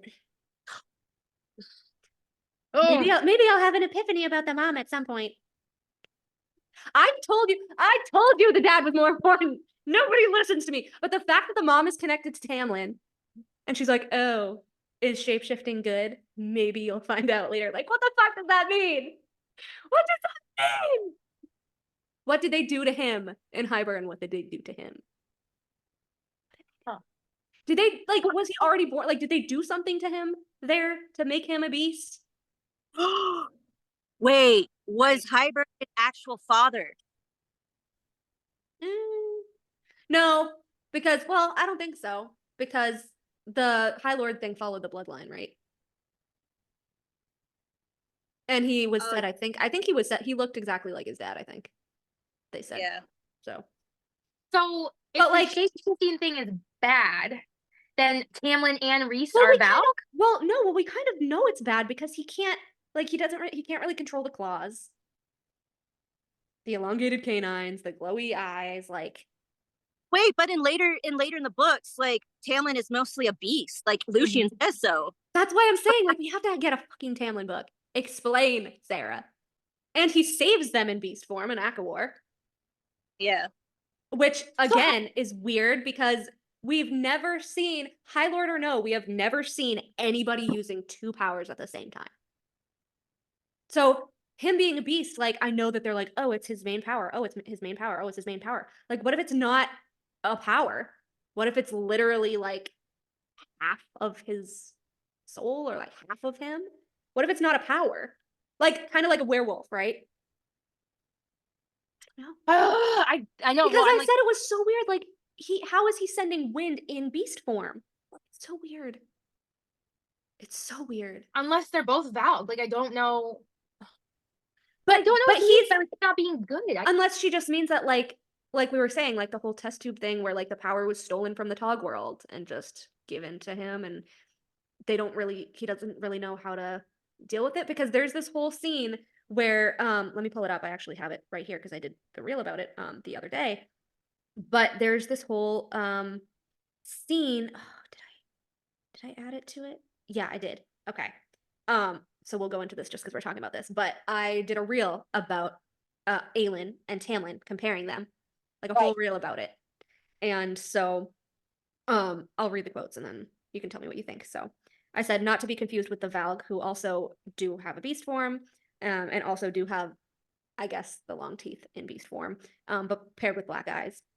So it says, and you've read this, I think it's Crown of Midnight. It says, she was between them now, sword raised. She roared. Oh yeah, this is when she attacks Chaol. She roared, revealing elongated canines, and the sound was unlike anything he'd ever heard. There was nothing human in it. Because she wasn't human, Chaol realized, gaping up at her from where he still crouched over Fleetfoot. No, she wasn't human at all. She was Fey. And then I said, Tamlin's the only Fey that we know of in Prythian with elongated canines, which may prove that Tamlin is her descendant in the way that Lydia from Crescent City is. Tamlin also had Aelin's wedding ring, blah, blah, blah, blah, blah. We've gone over that. And so when I actually look up the word canines on my Kindle, because I have like the bundle, so it checks all 5 books, there's 5 of them. Well, there's 6 of them, but one of them is like Amarantha, which is also kind of weird. I think it's Amarantha. But I think she was talking about Rhys in beast form or something. But there's 4 specific quotes. And it says, Tamlin's canines seemed to lengthen as he said, where in the forest? My bones went cold and he revealed those lengthened canines. That's when he was going after the Naga, I think, when the Naga attacked her. And then later on, page 208, his canines began to lengthen. Later on, in page 261, he unsheathed his claws and snarled at the open doorway, canines long and gleaming. So he's the only Fae in Prythian to have the elongated canines of the Tog World Fae. Yeah. And then this is Aelin, which she goes into the kind of the bloodline sort of that she knows of. So she was talking about I think it's Mab. Mab was her great. It was Mab, I think. But it says, my great-grandmother was Fae. Even though my mother couldn't switch into an animal form the way the Fae can, I somehow inherited the ability to shift. Tamlin's father was not a shapeshifter, remember? Between my Fae form and my human form, so she could do Fae in human form. You can't shift anymore. She looked over her shoulder at him. When magic stopped 10 years ago, I lost my ability. It's what saved my life, I think. As a child, when I was scared or upset or had tantrums, I couldn't control the shift. I was learning to master it, but I would have given myself away at some point. And then they're talking about when she went into the portal, like with that monster, right? And she was talking about being in that other world for a minute and how it was really weird. And then she says, or I think it's Dorian or Chaol says, but in that other world you could. She turned to face him, seeing the haunted gleam in his eyes. Yes, in that world, magic or something like it still exists, and it is just as awful and overwhelming as I remembered. I have no control over it, over the shift, or the magic, or myself. I was as likely to hurt you as I was to hurt that creature. So, if Tamlin has Aelin's magic, and he's in the Prythian world, where their magic is very uncontrollable, this makes sense, right? And then obviously Tamlin dropped to his knees, taking my face in his hands. I'm sorry. I'll try to be better. I can't control it sometimes. Today was bad with the tithe, with all of it. Please, let's forget it. Let's move past it, please. And then he was like, I couldn't protect you from them before. And am I any better than they were? And he goes on that whole apologetic rant or whatever. But him and Aelin could not control it. She had to have been on like the outskirts of the Prythian realm, right? Is that, yeah. Do you find out later in the books where she was exactly, or no? No, but she falls through all the worlds later. But he literally has the elongated canines, the green flame in his eyes when he's pissed, the blonde hair, the shape-shifting and all this shit. It's like he has Tog powers. So is this what she's talking about when she's like, maybe you'll find out what it really is later? Like, how did he come to be in possession of Tog powers? Did it have to do with his mom? Like, his mom is never brought up, like, ever. Why? I want to know. It just concerns because she makes it sound like it's such a bad thing. Like there's something like really evil behind it. I don't know. I don't Right? think she necessarily meant like evil, but I think like Oh. I don't know. I Really? think maybe it's like bad in terms of like where he got the power from. Or how- inconvenient. Yeah. Because I Okay. mean, he could be from Aelin's line, like we said, he could be a test tube baby. Or if we're going with the fact that like his father was secretly taking him to Hybern and not the other brothers and all that, like, were they doing experiments on him? Because remember, the Asteri loves their fucking experiments. Especially on children. Really? Wait, when else did they do that? I'm trying to think. Hunt. Well, he Oh, was a that's test right. tube baby, but yeah, Hunt. Yeah. So, and Wait, then but when did the Einar. Asteri- Well, Einar was also helping them. He was burning Rune as a kid. So, like, She's frozen. hi. And Einar, like, he was working for the Asteri. He was burning Rune as a kid to see what his powers were. So, I don't know. Like, I know how, like, in the regular Beauty and the Beast, the sorceress cursed him to be a beast and all this stuff. But, like, I don't know. Were they, like, injecting him with shit? As a baby? Like, is this why he just doesn't talk about anything? It's so much more tragic, but like honestly, his entire life is tragic. Yeah. His entire life is tragic. It's so sad. What do you like? What do you think the beast form like? What do you think it's gonna be? What do you think it is? What do you think happened? What do you think, Eka? With Tamlin or with Rhys? Tamlin. Like the shifting. Tamlin. How do you think you got it? Do you think he inherited it? Do you think he was injected with something as a kid? Do you think he was a test tube baby? Like, what do you think is the most plausible at the moment for her to write? Like, she could go any of the three ways, really, or just a completely different way. But I think fact that- she could go a completely different way. I Mm. think he was a novelty and they did experiment on him, but I don't think they gave him the shape-shifting powers. I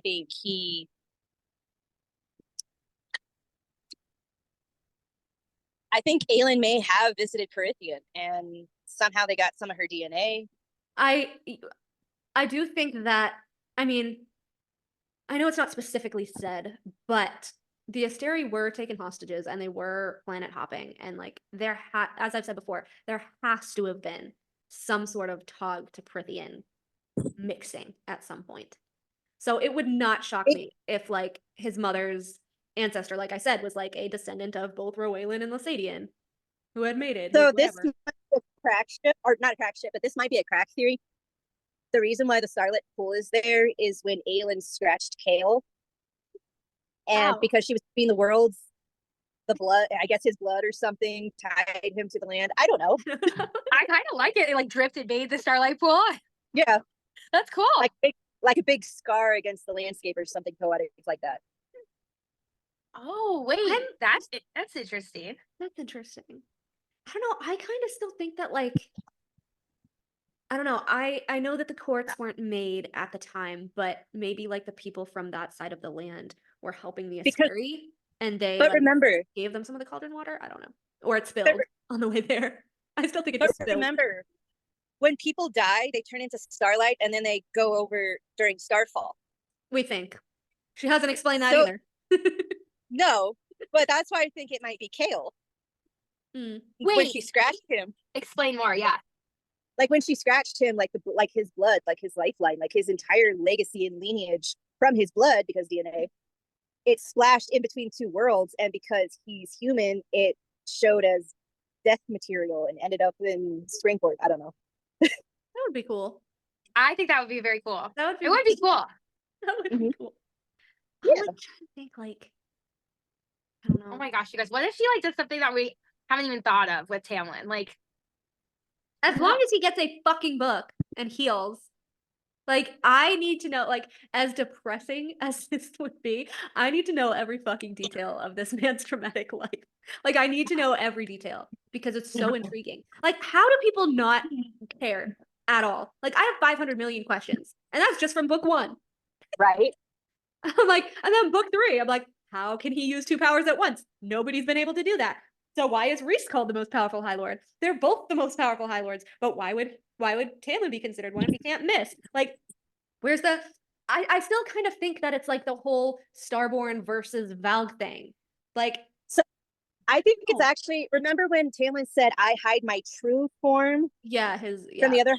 I'm too bright, even in front of other High Lords, yeah. And like, also, Aelin is the firebringer. She glows like like a sun because her grandmother is a sun goddess. Yeah. Yeah. And I think that's why Mala! he glows the way he... Mala, I know! He glows like the sun! That's what I'm saying, like Also, the sun, the Starborn shit. Also, where does Tamlin's mom come from? Does she come from the Spring Court or is she from the Day Court? Is she related to Helion? Wait, you guys, here's my thing. That's a good point. On that note, She doesn't though, even have to be related to Helion. She could just be from the Day Court. Or maybe she was related to the last High Lord. Yeah. Because Helion was not High Lord until Under the Mountain. We don't fucking know anything about the previous Day Court High Lord. Ember Quinlan, where are you? But yeah, the sunshine. Okay, but also wasn't Lucien supposed to be the sunshine? But like Tamlin does glow like the sun, so I'm confused. No, Lucien does glow, but it's more like, I saw it more of like fire, more of like molten, like yeah, okay, fiery, yeah, More like like sunfire. But then like Tamlin's more of like what? Just pure like sunshine. Sunshine. He is like Helion. It's so weird.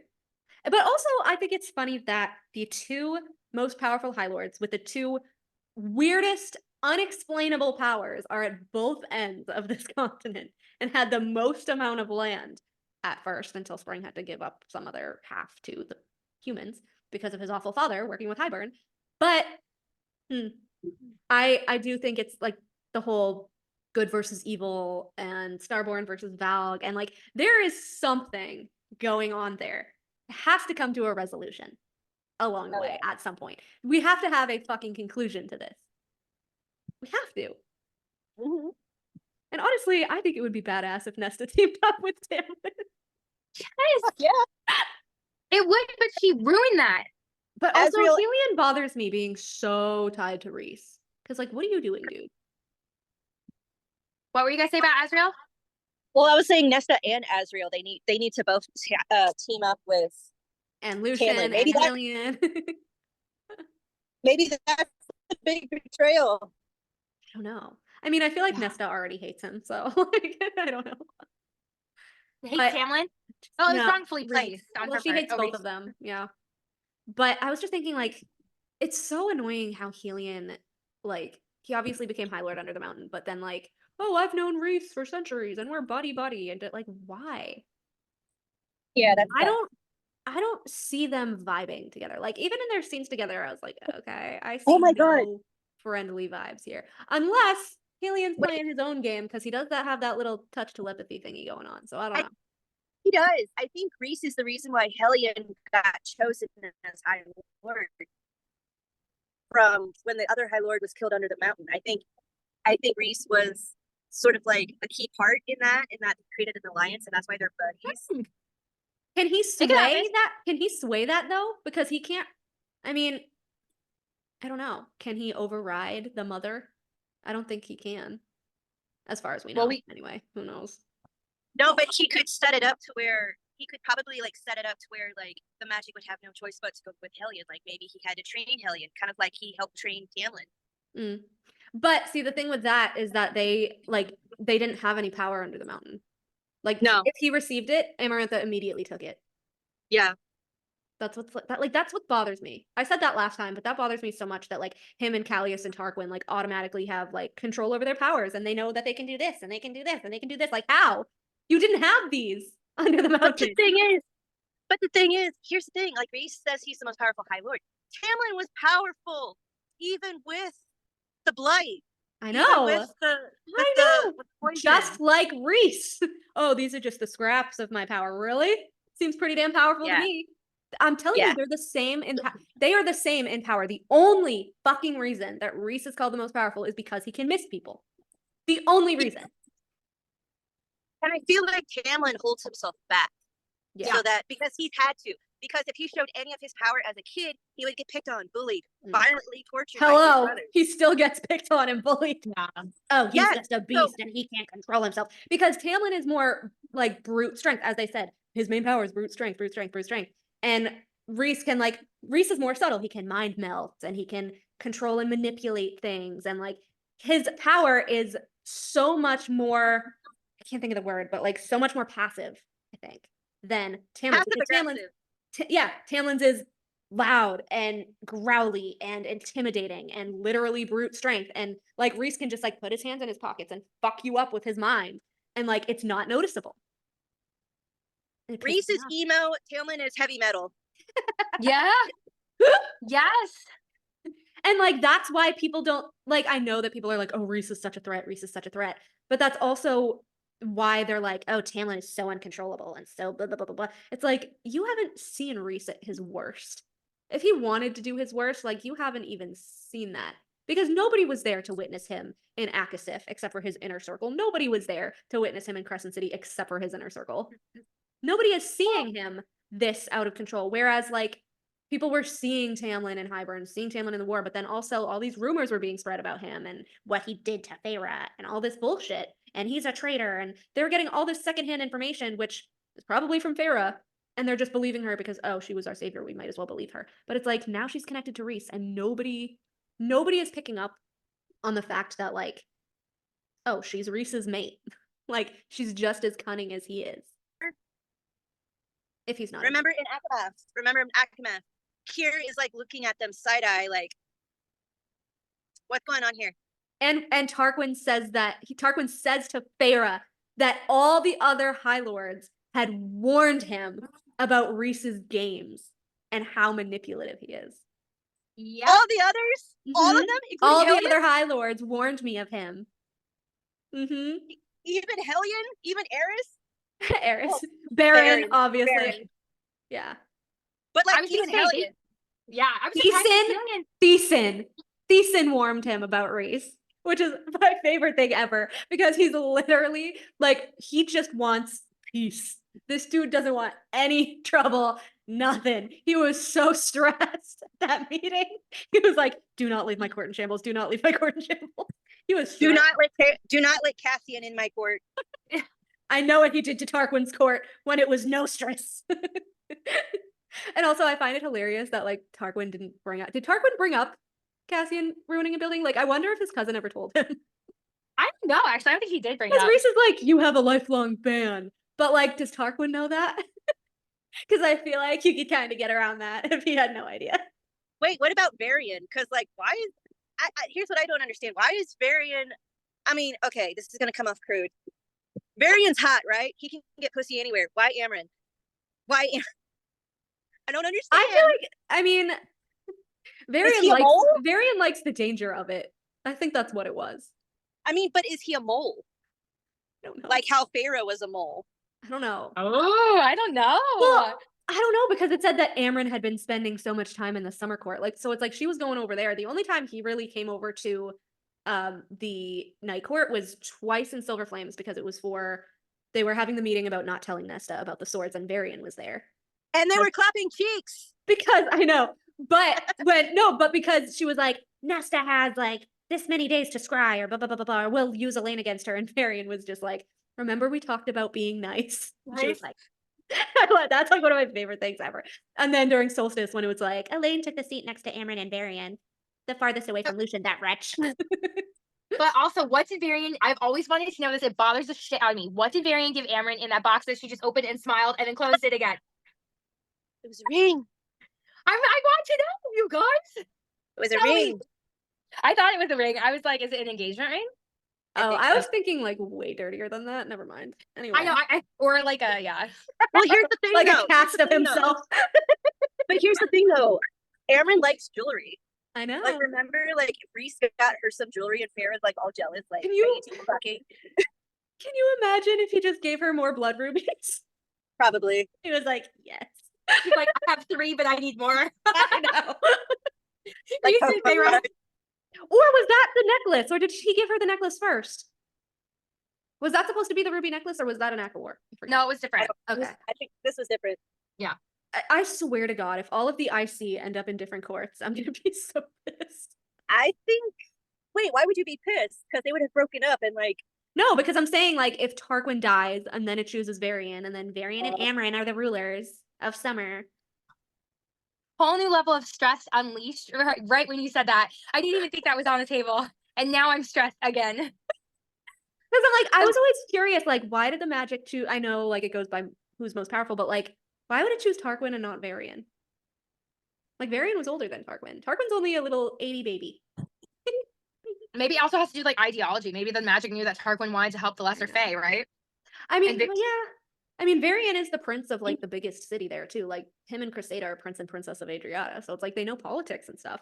And Tarquin was just like, "What the fuck do I do?" Because he was literally the baby of the family. And can you imagine Varian's like, if Tarquin fucking came home and Varian was like, "Well, I know I wasn't fucking picked. My baby cousin is my ruler."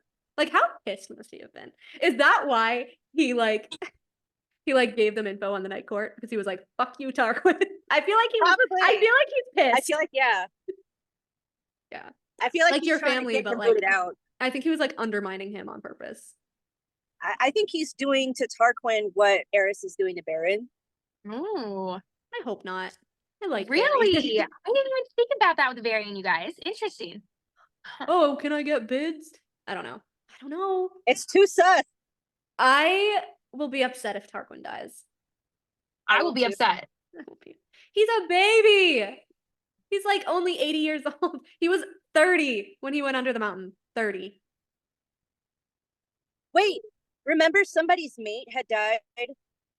Yes. Or, no, that was it someone's mate, or was that was headcanon? Nostris. That was the last High Lord, his mate, and the kids. Remember when we said that they might be connected to Alice? Alice. And the kids might be the nephews. I want that to come true so badly. You have no idea. Thing is, though, like, I also don't understand, like, Alice, like... No, we cannot get into Alice right now. No, you just triggered me. No, Alice! We have ranted about Alice for ages. Varian and Alice, what the fuck? We have to. If we just bring Alice back just one more time, I'm going to lose my shit. Bring her back one more time. Going back to Rhys's beast form, because we were talking about Tamlin's, but now kind of going to Rhys's and how I was like, oh, he's so bad, he's so bad, he's so bad, and I did the whole reel on that, him being so bad. The quote about, well, when they were talking about Nyx and how Nyx was going to be born, the quote about Rhys and like the wings, like I never actually like paid attention to, I was like, oh, fucking Rhys, of course he's special or whatever. But the wording caught me up this time. So it says, this is obviously Cassian. Rhys didn't look at him as he whispered, "The baby has wings." Joy sparked through Cassian, even as the broken whisper and what those words meant made his blood go cold. "You're sure? We had an appointment with Maja yesterday morning, but he's only a quarter Illyrian." And then it says, in the narrative, "It was possible, of course, for the baby to have inherited wings, but very unlikely given that Rhys himself had been born without them. He only conjured them through whatever strange, unearthly magic he possessed." Bless you. Crack theory! Crack theory! Conjured his wings with his strange, unearthly magic. He was not fucking Illyrian. But you know who is? Who is Illyrian, and who was feeling some kind of way when Rhys told him that the baby would have wings? I think Rhys got his threesome after all with Cassian. What? Wait, I think Nesta found out, and that's why they didn't go through with the mating ceremony. Wait, I'm confused. Go back. Explain. Okay. I'm talking about baby Rhys. Baby Rhys. When Rhys was born, he did not have wings, and then later on he conjured them. Right. But when he was a kid, because he went to the Illyrian camp. Yeah. I know. When Cassian found out that Nyx had wings, and he got really emotional. Yeah, Joy. Okay, right. Okay. Cassian did, right? Well, As did. It's later on, but yeah. No. Are you saying Nyx is Cassian's kid? Yes. There's no way. Yes. There's no way. Yes. No. Yes. No. Yes. He's not the heir, but he is not Cassian's kid. Cassian never slept with Feyre. We don't know that. Yeah, we do. He didn't. He made one sexual comment, and Rhys beat the shit out of him. There's no fucking way. No Rhys fucking has way. been wanting Rhys has been wanting a threesome for forever. He asked her if she wanted Helena to join them, but I don't think he would let Cassian touch her with the 10-foot pole. He was that's what pissed. he was like. Do you want to ride Cassian? Or what? Remember in like Akamath? That when was he made that comment? before he told her that they were mates, and he was angry. There's no fucking way. Because they came back. Was he like testing her? Was he testing Feyrun? Yeah. Like, oh, you want to go ride Cassian? Yeah. Like, get it out? Yeah. Because like they had the frenzy in the cabin, they came back. And then he was like, looks like she had a good ride, or like I could give her a better one, or like something fucking stupid. And Rhys lost his shit and pummeled him into the ground. Pissed. Like, no way. There's no way. He was talking a lot about that in Akawar, like in about twice he brought up to Feyre. It was really weird. Yeah. He's like, oh, Helian's been wanting a threesome with Cassian and Azriel forever. But then he's like, we could have Helena join in our bed. And she was like, I don't think it was Helena. He didn't say Helena. He just said, no, it was Helena. It was Helena. Yeah, it was Helena. But it could have been Cassian, Helena, Rhys, and Feyre. I don't know. I still don't think he would let his brothers near her ever. I don't know. I don't think so. I don't know. I don't know anything anymore. I feel like anything is game. Yeah. But like, that's my feeling too. But can we think of the stipulation of him not being born Illyrian? Okay, can we think about though how the baby is a quarter Illyrian, but Rhys isn't? I'm confused. Rhys is supposed to be because Feyre was Illyrian. Yeah, because Feyre was an Illyrian form, so he was only a quarter Illyrian. But it's weird because we're operating off of the fact that Rhys says that he's half Illyrian because his mother was Illyrian, right? But it's 50-50 whether they're born with wings, okay? But the thing is, why would he conjure them? Did he just want to go flying with his mother? Because, like, why would you conjure wings when you know your mother would throw you in this war camp if you had the wings? Like, also, I don't understand. With whatever strange unearthly magic he possessed. Unearthly magic, Valg magic. Also, his sister had wings. Maybe. Yeah. We don't know. Maybe. No, we did. They cut off the wings and put it in Tamlin. Oh, yeah. Well, cut off the wings, yeah. I think she could do the same thing. I think she conjured them too. Because, Feyre was like, I didn't want to think about how Tamlin may have had Rhys's mother and sister's wings in his thing. But see, this lends to the theory of like, what if Rhys really isn't fucking related to them and he's just pulling a Maeve? Because Maeve was literally like, I'm the older sister of Mab and Mora, and every fucking person on the planet was like, oh, there's 3 Fae Queens, there's 3 Fae Queens, there's 3 Fae Queens, they're all sisters. And then she was like, I made everyone believe that I was their sister. I'm not. I'm a Val Queen, actually. Like, what? Is this why he doesn't talk about his sister? Because he literally just doesn't care? I don't know. But then, like, Mor doesn't talk about her either. I know. Mor doesn't talk about her either, and that's her cousin too. But is this the only one who really talks about her? Is this Rhys in everyone's heads? Like, I don't know. We know that he could fully amass everybody's brains if he wanted to. He literally says that in Akawar. I could make you and your entire armies fight for me. I could make you do blah, blah, blah, blah, blah. Like, excuse me? The entire And Feyre didn't question, like, maybe he's doing that to me. Like, what if he's... Dude, if Rhys is the Maeve of Prythian, can you, like... I don't know.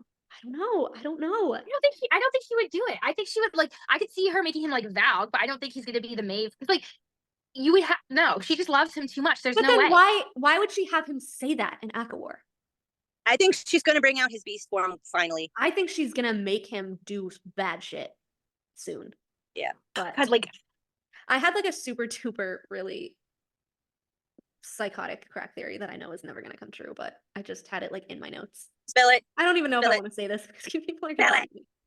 I said, you know how like Amren was talking about like, oh, I made my body and I chose the female form and blah blah blah blah blah. I was like, what if Rhys is Maeve and she just chose a male form in Prythian? You are the third person that I have heard say that, actually. What? Nah. Who are the other two? I don't see it. I don't see it either. I haven't finished the series. I said, what if she just mind fucked everyone into believing she was part of the Night Court family?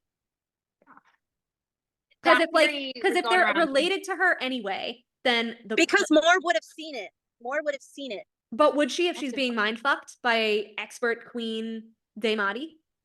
He could literally manipulate anything. So how could he not manipulate the truths that she sees if he's in her head? I don't know. Right? But like, But it would be weird. Other than Rhys, the only one who brings up Rhys' sister is Azriel. I know. Yep. But Yep. then there's the whole quote with Azriel where he's afraid of Azriel. Wait, what? The one where he's afraid. I have it right here. Here it is. Okay. This was in Akathas. It says, this is when Rhys is like questioning Az, like, oh, you're not tracking Lucien. Like, you know, being nitpicky and annoying. And it says, not a flicker of emotion. He is Elaine's mate. I waited. It would be an invasion of her privacy to track him, to know when and if Lucien sought her out, what they did together. You sure about that? I asked quietly. This is Rhys's POV. Azriel's siphons guttered, the stones turning as dark and foreboding as the deepest sea. Where did Lucien go? I straightened at the pure order in the words. This is Rhys. But I said, voice slipping into a drawl. He went to the spring court. He'll be there for solstice. Tamlin kicked him out the last time. Rhys straightened at the pure order in Azriel's words. Yes. What? Yes. Is this Hel versus Valg? So instead of us thinking that maybe the shadow singing comes from Valg, do we think that he's another Hel test tube baby for Prythian? Because Hel and Valg are literal enemies of each other. The Valg is terrified of the Hel princes. I straightened. Is that talked about in Throne of Glass? Huh? More? Is that talked about more at the end of Throne of Glass? No, because Hel's not really in Throne of Glass At all? in the Tog series? There's Hel realms, but they don't really talk about like the princes of Hel or anything. What about Lorcan? Hellas. Hel is Hellas's realm. Is Hellas one of the princes of Hel? Could be. He's either the prince of Hell or he's the king of Hell. Maybe. But like Rhys straightened at the order in Azriel's words. I was like, wait a fucking minute. Wait a minute. I was Wait, okay. Sorry. Where do we learn that Valg and Hel are enemies? Crescent City. The Asteri. Valg, Asteri. Okay, wait. I keep getting mixed up with these names. So we think Rhys is an Asteri? Yeah, No. the Asteri and the Valg are the same. Yeah. Oh, I thought you were saying he was a prince of Hell. No. Rhys is Valg. Rhys is Asteri. The Asteri have 3 different names in 3 different planets. They're Right. the Daglin and Prythian, the Valgantog, and the Asteri and Crescent City, but they're all the same. oh, And shit. they are enemies of Hel. Dragonfire can kill a prince of Hel. We don't know where dragons came from or whatever. But remember, Apollyon, a prince of Hel, killed an Asteri. So they're terrified of the princes of Hel. That's why they closed the Northern Rift. They didn't want anything to do with them coming in and trying to destroy them and kill them again. Because Apollyon dragged them into the void. Remember? The black hole. So Yeah. if Rhys is Valg and Az is half Starborn, half Prince of Hel, is that why he's straightening at the order? No. Is that why he's afraid of him? Because he also talks about how Azriel is like icy and frozen and all of this stuff, which wasn't that like Apollyon in the little thing where Hunt was in the chair? He was like cold and icy, and it's so weird. I think the ice thing is Hel. I think that because the princes of Hel were described as being like freezing cold. Remember when Bryce and Hunt went to Hel and it was freezing? I think Az is the Triquetra. I think he's all 3. Hello, everybody. We are back. Olivia will join us in a little bit. But I wanted to start off with the mate mirrors. So you know how, well, I don't know if you saw it on my Instagram, but you know how everyone says like, oh, Lucien draped his coat over Elaine and Azriel draped his cloak over Gwen. And they're like, that's a mate thing. Like, that's such a mate mirror thing and all this stuff. And like Rhys had given more whatever to wrap Feyre in, I guess. So I was thinking about Balthazar because he brought him up the other day. Yes, I did. And I was like, you guys know how much I ship Balthazar and Emery.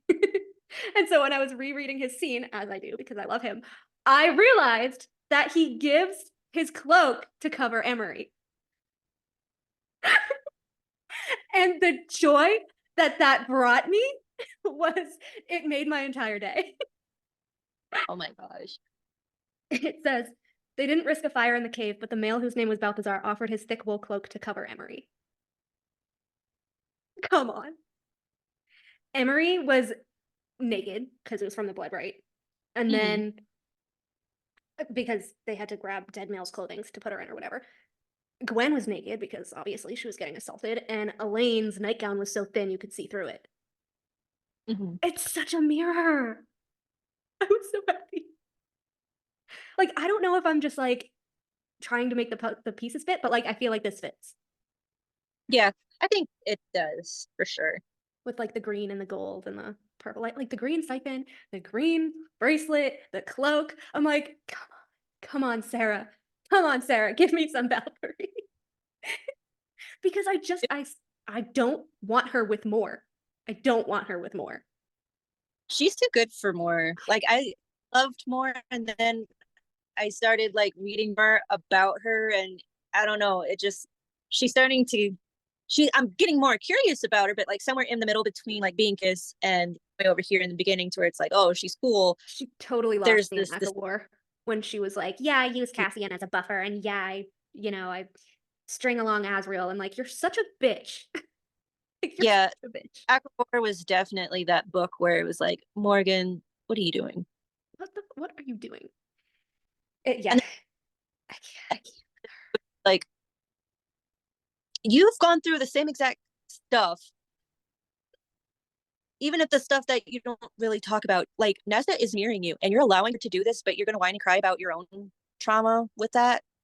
And then the other thing was like, oh, Nesta belongs in Hewn City. What? The audacity of Moore to say that. The audacity of Moore to say that. She doesn't make any sense.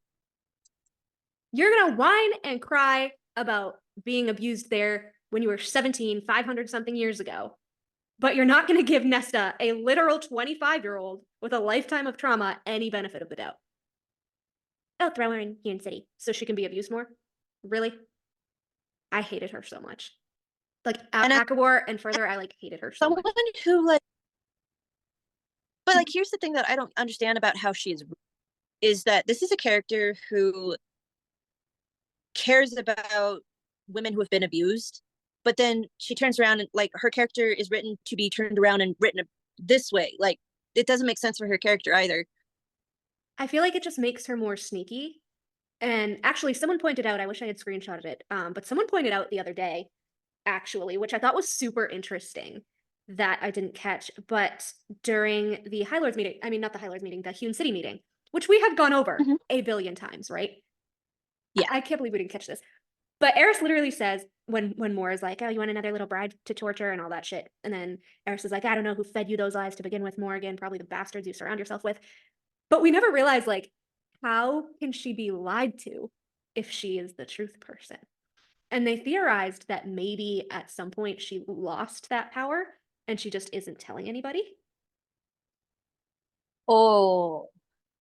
Because they're like, how could they lie to her if she's the truth person? Like, why is she believing all of this stuff about Eris when she knows, like, the truth, right? And I go, and there's also the thing with the queens. She ended up being wrong about the queens. And it's just like, what are you up to? What are you not saying? Right? So like when would she have lost? I don't know. She's just so fucking suspicious. And how does Rhys even know that that's her power? Like, can anybody confirm that? Like, does she know when she tells the truth? Like, her eyes don't glow like Nesta or Amren because she scrutinized Lucien on the ice. So she had to have seen something where she could trust Lucien. But then in other ways, like, she can't see what's right in front of her. Maybe that's what she meant by, oh, my gift of truth is like equally a curse. Because maybe it's only certain things. Like, maybe it's things that don't pertain to herself and only others. Maybe it comes up as symbols and like she misunderstands them or something. That would be cool if it was like invisible word marks, just like it just doesn't make any sense. And I need her book to come out so that she makes sense, because I think Moore is the one character that Sarah really had no direction with, and she was just, kind of the bubbly side character, whatever. And then she was like, shit, like, if she's related to Rhys, I have to make her sort of interesting. And then she was like, I'll just give her, like, the ability to see the truth and everything. But then, like, I feel like she kind of lost the plot with Moore because, like, people can lie to her, apparently. But then she sees the truth in Lucien, and she sees the truth with Feyre, and then she doesn't know the truth with the queens. And it's like, how does this work? Like, Can we trust? What categories does this work with, and what does it not? Can we trust her truth when it comes to Elaine and Lucien? Because she's been wrong before. But then there's the whole thing of maybe, like we said, she's just pretending with Eris, and it's all a game to them, putting on a front for everybody. I still say I think their fights are a little too juvenile to be real, but it could just be SJM's writing, but I don't think it is. I don't know. It's like these two are like in human years, maybe my age. Yeah. A little bit older than me. Yeah. And all of that high school shit would have been left a long time ago. Yeah. But the thing that gets me, especially with Eris and Mor, is that in Akasif, we know that Rhys has to show her the truth about Eris. Because Rhys goes into his mind, and then Cassian mentions, oh, Rhys must have showed her mind to mind, like why they could trust him to be an ally. So then I'm like, and then Mor is like, and then he was like, oh, well, you know, if Mor is now trusting him, then I guess I can give him the benefit of the doubt. And it's like, so what did Rhys show her that she couldn't already see?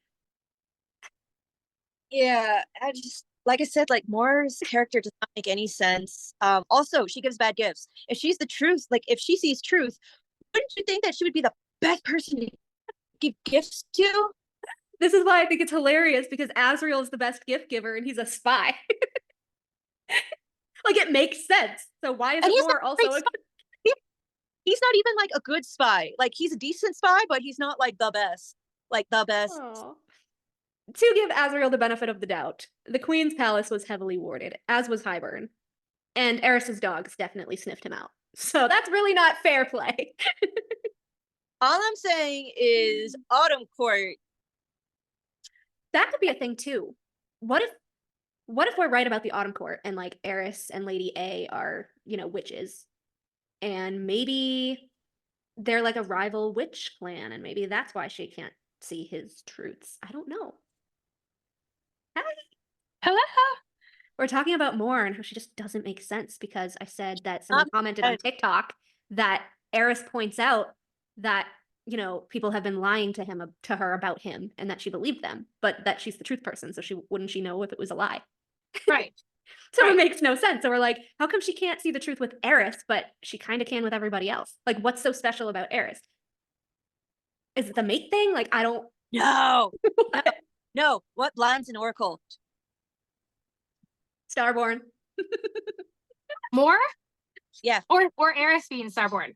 Eris. Well, they both are kinda ish. Yeah, that's true. But here's the thing. Mor gives terrible gifts. How can that make sense if she's the truth person? Does she just go like out of her way to give everyone bad gifts? I feel like she does. Just so that she doesn't have to think about it or put in the effort. Because everyone's just like, oh, Mor's a terrible gift giver. Like, really? A puke green sweater for Cassian? But then the other thing about Mor, which I posted the other day, that I was kind of hoping to get to before Olivia popped on, because it's going to upset her. Oh, do you want me to step away for a minute? No, it's just a Cassian thing. Is it a spoiler? No, it's a Cassian. Okay. So you know how we were wondering, like, why the hell is he acting like this with Mor, like when Nesta's supposedly his mate, and it's like really weird and creepy, like he's rubbing her feet and he's all over her. And so I looked up the Morrigan again, because I'm like, there has to be something that we're missing, right? And when I tell you the exact sentence is, as a goddess of death, the Morrigan is believed to have a close connection to the realm of the dead. She is seen as guiding and protecting the souls of deceased warriors, or ensuring safe passage to the netherworld. And also, sometimes she'll like wash or touch like the armor of the warrior before they die, which keep an eye out for that. But I said, what if this is why Cassian is so strangely drawn to Mor, because he's destined to die and she's the one who guides soldiers to the afterlife, him being the general. And then I just put all of the foreshadowing quotes under it or whatever. But then somebody else commented, what if Azriel was never actually into Mor? And what if he just knows something about her, like Amren, and he's been spying on her the whole time, like Amren? That makes sense. I can see that. That does make a lot of sense. Right? And everyone's just like, oh, he has a thing for her. He has a thing for her. Because remember, like, when everyone has confronted him about it, which was like Rhys, and then I think it was Farah. Was it Farah? I forget. But like 2 people confronted him about it, Cassian. It was Rhys and Cassian. And both times he like didn't want to have any sort of that conversation. You would think if he either did or didn't, he'd be like, yeah, but I'm not worthy or whatever, or yeah, but the time has passed, but like he just doesn't want to talk about it. Which kind of gave the vibe of him being terrified when Amren like lies down on his shoulder after the Valaris rainbow fight, and he's like, what the fuck? Which I thought was hilarious. I love Az so much. He's so great. I love him so much. And He's while we're on wonderful. the topic of Az, I think that Azriel and Nesta are carranam. I think it's Azriel and Nesta. I did a reel, and I think I sent you guys the whole thing with Aelin and Rowan and Nesta and Azriel with the take it off scene with the masks. Both were wearing masks. Commented that even death bends to Az's Yes. because he had that ice cold hard order. Mm-hmm. And even Nesta, when she was Lady Death with the mask, was it was like she blinked when he said it. I was like, which makes sense. That's why I'm like, are they? I do think they're just carranam. But I did a whole other thing about wait.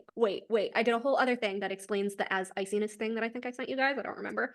And That he was that he was a prince of hell. Yeah, part prince of hell, basically the proof and all of that. But so I'm just gonna run down that real quickly and then jump to something that I found out today that was kind of crazy.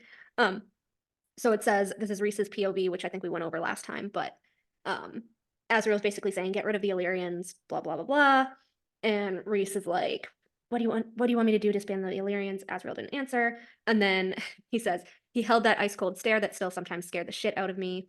I saw what he did to his half-brother centuries ago, still dreamed of it. The act of itself wasn't what lingered. Every bit of it had been deserved, every damn bit.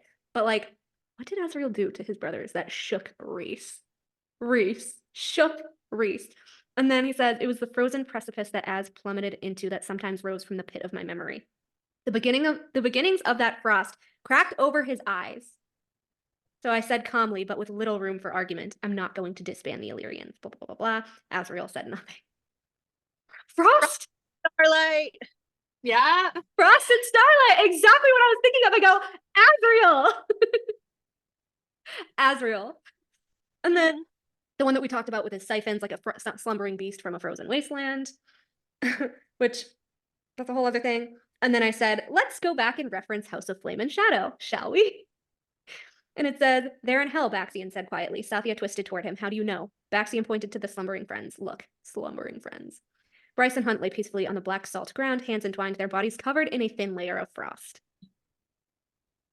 And then I said, funnier still, it happens to be Adis who greets them in a city of the dead. And then it says, it's like a city of the dead, Hunt murmured, draping a wing around Bryce. Adis turned from where he stood at the prow, holding in his hands a long pole that he'd used to guide them, which is funny that it's like water. It's like Italy. They're in the gondola of hell. Italy. Which is funny. That's because it is a city of the dead. He gestured with a pale hand to the buildings and temples and avenues. This is where our beloved dead come to rest with all of the comforts of life around them. I'm sorry. Sounds like Hume City. But we're not here. We're just dreaming, in a sense. Your physical body remains in your world. He glanced over his shoulder in Helena's cave. You knew about this the whole time. Would you have believed me? And then I said, who is Azriel in religion, in which SJM has a degree in, but the angel of death? City of the dead. I feel like he has... Huh? The thin places. He knows about the thin places. I think he has Adis's essence. I think Hunt was Apollyon and Thanatos' kid, and Azriel might be part Adis. Which I agree.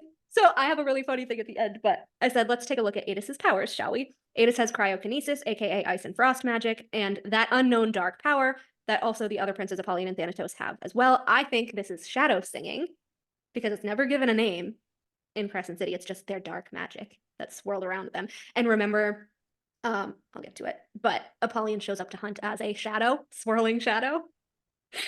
Just like Azriel in the Highburn camp. I said Adis is also a shapeshifter. The fandom has theorized that Azriel may be able to shapeshift or has his own beast form. We know that he can become a shadow and travel through them the exact same as the princes. And then, yeah, the shadows were watching him again. Baxian and Rune had passed out, and Hunt had thought he lost consciousness too. But here he was watching a shadow watch him back. The shadow smiled at him. So Hunt smiled back, and then the shadow spoke. You would do well in hell. Apollyon, not death at all then. So it's weird that they literally, I mean, Thanatos is the soul, and Adis is what, the spirit? So is Apollyon the body? Because he visited Hunt when he was being tortured? So then I have two questions. Mhm. I still feel like Adis visits the Night Court because there's that cat-like thing at the bottom of the library. And then all of a sudden, Rhys is picking lint from duster or whatever. And mind you, boss, right? I wear black. I have cats. I have one cat that is mostly white. I'm always picking Hair. lint myself. Lint, I hair. have a really, really interesting thing to say to that at the end, so stay tuned. And it might kind of blow your mind, but The second thing is, what if Azriel can also turn into a cat? that's what I was gonna say. God damn it! I was gonna say, what if his is a black cat? On top of the fact that, what did Feyre feel when she first came to Valaris? A cat-like presence. I said, that wasn't Adis, that was fucking Azriel keeping tabs on Rhys because he just got back from under the mountain. He's a little kitty. He's a boy. It's Azriel. He's a shadow cat. Wait a second. So then Because that Feyre, makes so much sense though. because Feyre wouldn't have known how to identify Azriel. She like barely knew him. She didn't know how what the shadow singing thing was. If he was literally her shadow or like a shadow cat on the wall or something, she wouldn't have known what that meant. It was Azriel watching after them. That means Finn is like a little nymph, like a little fish, just do. Azriel is the cat. So like, I actually really headcanon that Gwen is a cat person, so this works perfectly. She's like, Az, can you just turn into your cat? Like, I don't want to hear any more about your spy mission. I just want to pet you. oh. Az, he needs cuddles after a mission. So, okay, so then when there's the shadows, right, that's watching more at the end of the book, it has to be either Adis or Azriel, right? It depends, though, because if Cormac has shadow singing powers, he would have the same thing. But I feel like it would be more likely that it was Adis, right? Because, like... I feel like it's... Well, after this, it's kind of most sense. likely Azriel, but she said, like, oh, it was different from Azriel. She says it's different from Azriel. So I was like, and if Azriel is that closely related to Adis, Adis would feel like Azriel. So I'm like, that's why I kind of think it's Cormac. Yeah. I don't know. I think Adis is in the running to be that shadow at the end because we see him in the library at the bottom snooping around. Unless that was Azriel. It's either Adis or Azriel at the bottom of that. Remember when Nesta and Gwen's like, keep walking, keep walking. Yeah. I think that was Adis. I think that one was Adis and Apollyon. Yeah, I would agree. I agree with that. And then one thing that we didn't kind of see with Azriel and the magic. Do you remember? Obviously, you remember the High Lords meeting and how we were like, Baron's a fucking like High Lord, and his fire can't pierce Azriel's shield. What the hell is that all about? And so, right. Feyre says, whatever power those shadows gave him, perhaps those shadows that now slid and eddied around his shadows, the Shadow Singer, hid him from the wrath of the binding magic. Because remember, the magic was like, we could fucking kill you for breaking the bargain or whatever, which is why, Nyx had wings and all of that for Rhys and Feyre. But if he's a Prince of Hell, he would have kind of like the biggest reign there, right? He would have like a normal High Lord Fae binding spell wouldn't affect him as a Prince of Hell, right? Because Baron's fire literally did nothing. It just fizzled. Fire and ice. I thought that was amazing. I was like, that's why it didn't do anything. And then back to the first scene, I said we already discussed this scene in terms of Azriel's frost, but let's discuss it in terms of Rhys's very real fear of what Azriel is capable of. We are not privy to exactly what he did to his brothers, but we only know that Rhys and Cassian had broken their legs once upon a time out of revenge for burning Az. So what is so much worse than that Azriel did to them when he was grown? The princes of hell are known to be utterly ruthless with their enemies, aka those who do harm to innocents. This is a common trend with Azriel too, which we saw with the Adder and Akamath, and the description that Gwen says when he came in and protected her from Hybern when he just slaughtered all of them. As boy. Huh? Azriel is the best boy. He is. And then the scene that we also didn't understand the other day, when he was talking about tracking Lucien and Rhys was pressing him on it. It would be an invasion of her privacy to track him, to know when and if Lucien sought her out, what they did together. You sure about that? I asked quietly. Azriel's siphons guttered, the stones turning as dark and foreboding as the deepest sea. Hello, the fucking sea in the city of the dead and hell. I didn't even put that one together till now. Rhys, I straightened at the pure order in the words. He went to the spring court. He'll be there for solstice. I said, this makes sense to me because I've done full reels about Rhys possibly being Valg Asteri. However, the Asteri Valg are afraid of hell, as the princes of hell were the ones who were tracking them and spying on them to take them down before they got too power hungry and corrupted and began feasting on innocence. This is why Rhys goes rigid when some extent of Azriel's true power is exerted against him. Isn't I also thought of like Az's description, and then because Az's description is depicted by Feyre as classically beautiful. Isn't that also what Adis is described as? Yeah, Classically beautiful. exactly. Good connection. I didn't even think of that.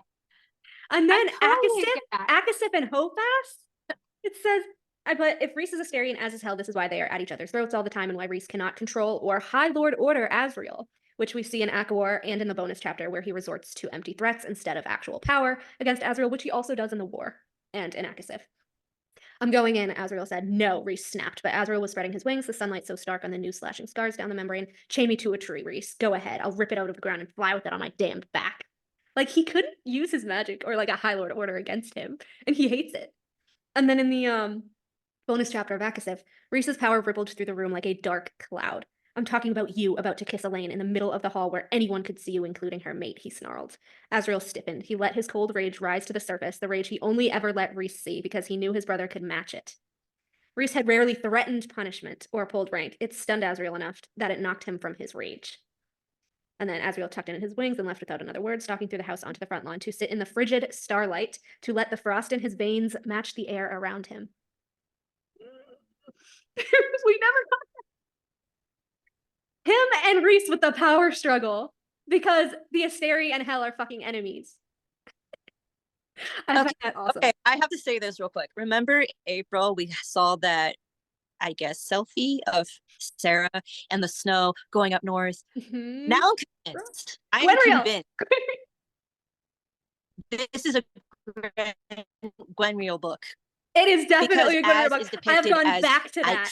Because it would make sense. Gwenriel and then Nesta, who's kind of like Azriel's carranam. And where does she come from? The cauldron. What do the princes of hell say? Oh, we came from that dark void between worlds, or whatever the hell they say. Which the Asteri also say, but so does the Bone Carver, and so does all of them. They all came from the same place, so. So I said, if the princes of hell are, in terms of the princes of hell being spy masters from the shadows like Azriel, I think there's another reason Rhys tends to be easy, and why he wants so badly to confirm or deny that Az is a prince of hell. Because of his other spies. We know that Az does not trust Amren and makes the Shadow Wraith twins spy on her, but I bet that they spy on Rhys too, because that's why Rhys is uneasy around them. I said I bet they were trained by Azriel to also spy on Rhys, and they are said to report back to Azriel. I'm ready for his book now. I know. So then it says, this is Rhys. Or is it? Yeah. People often made the mistake of assuming Cassian was the wilder one, the one who couldn't be tamed, but Cassian was all hot temper that could be used to forge and weld. There was an icy rage in Azriel I had never been able to thaw. In the centuries I'd known him, he'd said little about his life, those years in his father's keep locked in darkness. Perhaps the Shadow Singer gift had come to him then. Perhaps I'd taught him the language of shadow and wind and stone. His half-brothers hadn't been forthcoming either, I know, because I'd met them, asked them, and then had shattered their legs when they spat on Azriel instead. Oh my gosh. I know why he has burns. Icy rage. Icy rage. What can come, like, take down ice? Or at least to some average person who would think that. Fire.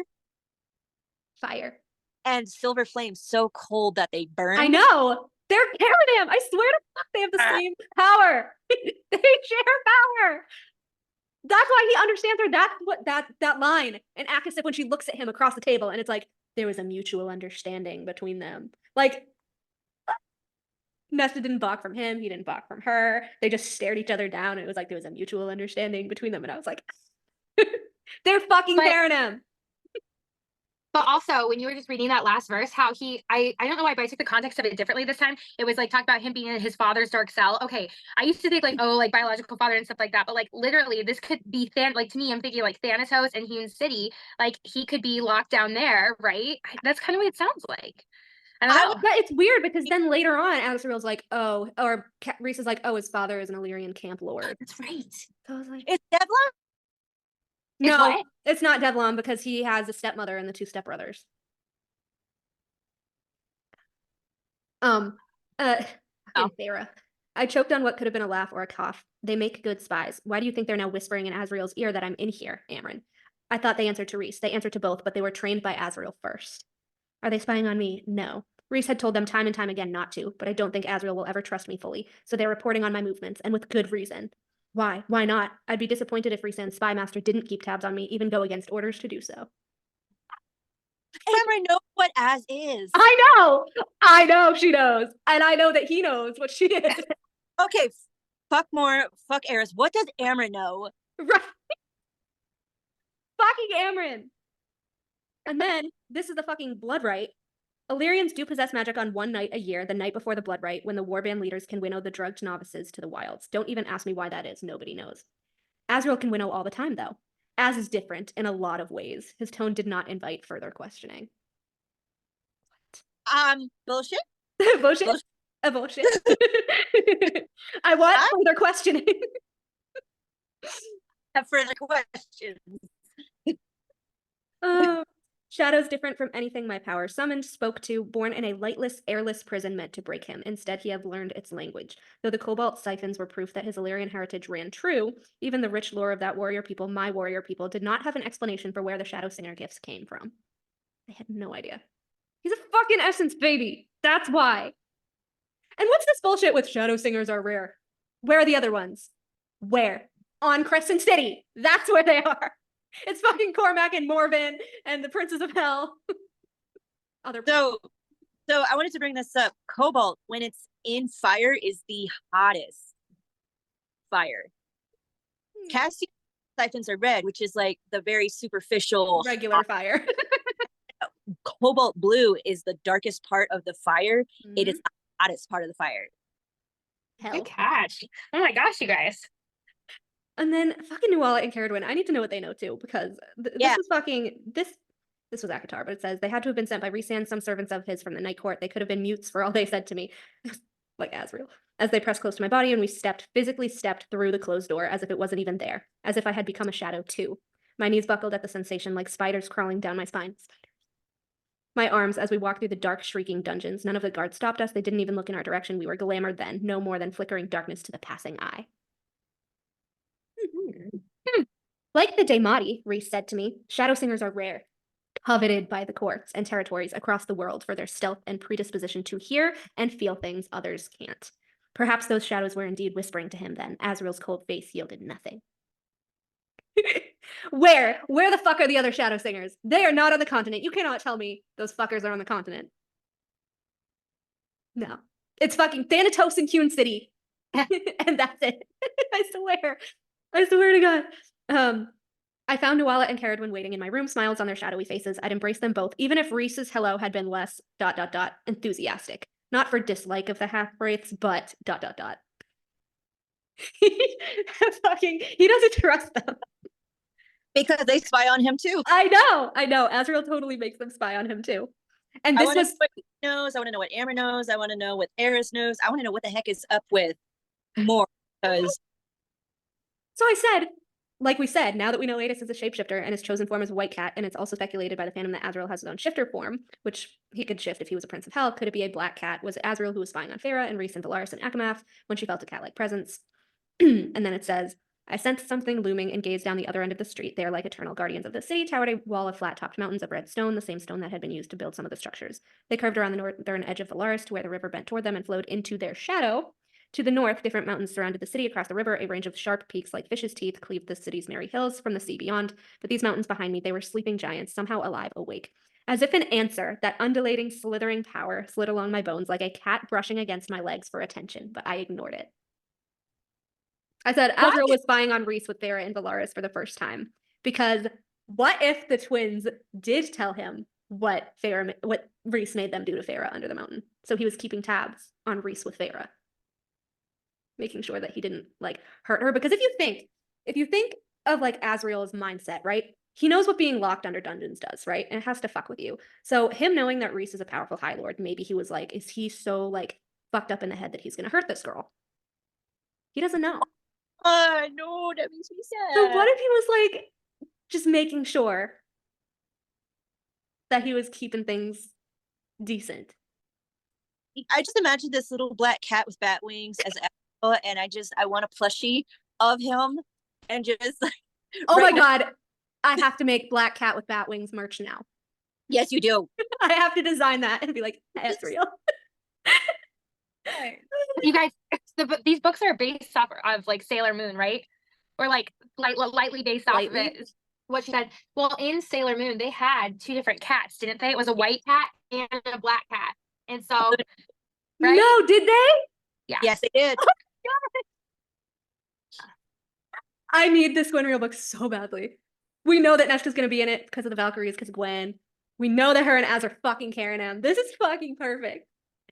Well, it also makes sense if it's a Gwen Real book, right? Because then you could finish off Nesta's plotline with the Dust Court, and at the same time, right, introduce get the Valkyries ready for the war in the same book. The necklace. Yes, and the necklace. Well, that necklace is going to be a problem. I know it's going to be a big problem. I don't think the necklace is ever coming back. No, it is. I don't think it is. Yeah. I think there is more of a chance of the fucking mural coming back than the necklace. I think the necklace was just like a red herring thing. I don't. I think the necklace is going to be a plot point. Yep, agree. Okay, so if you think the necklace is going to be a plot point, do do you also think the ring is going to be a plot point? Feyre's ring? Mhm. Yeah, of course it is. I Yeah. hope it is. I hope it goes into his mom. Uh-huh. After that fucking Silene looks just like Rhys's sister. Fuck off. Don't you keep dropping these like little breadcrumbs for people? Yeah. I think, okay, hear me out. I don't have a lot of proof. But the Azriel Tamlin thing, I think that Lauren knew about Azriel. What if she knows about black salt? Where would she get it from, though? I don't know. But she's a Donnell, isn't she? She is. The Her Cave of and Princes Cormac. is where Helena's thing was.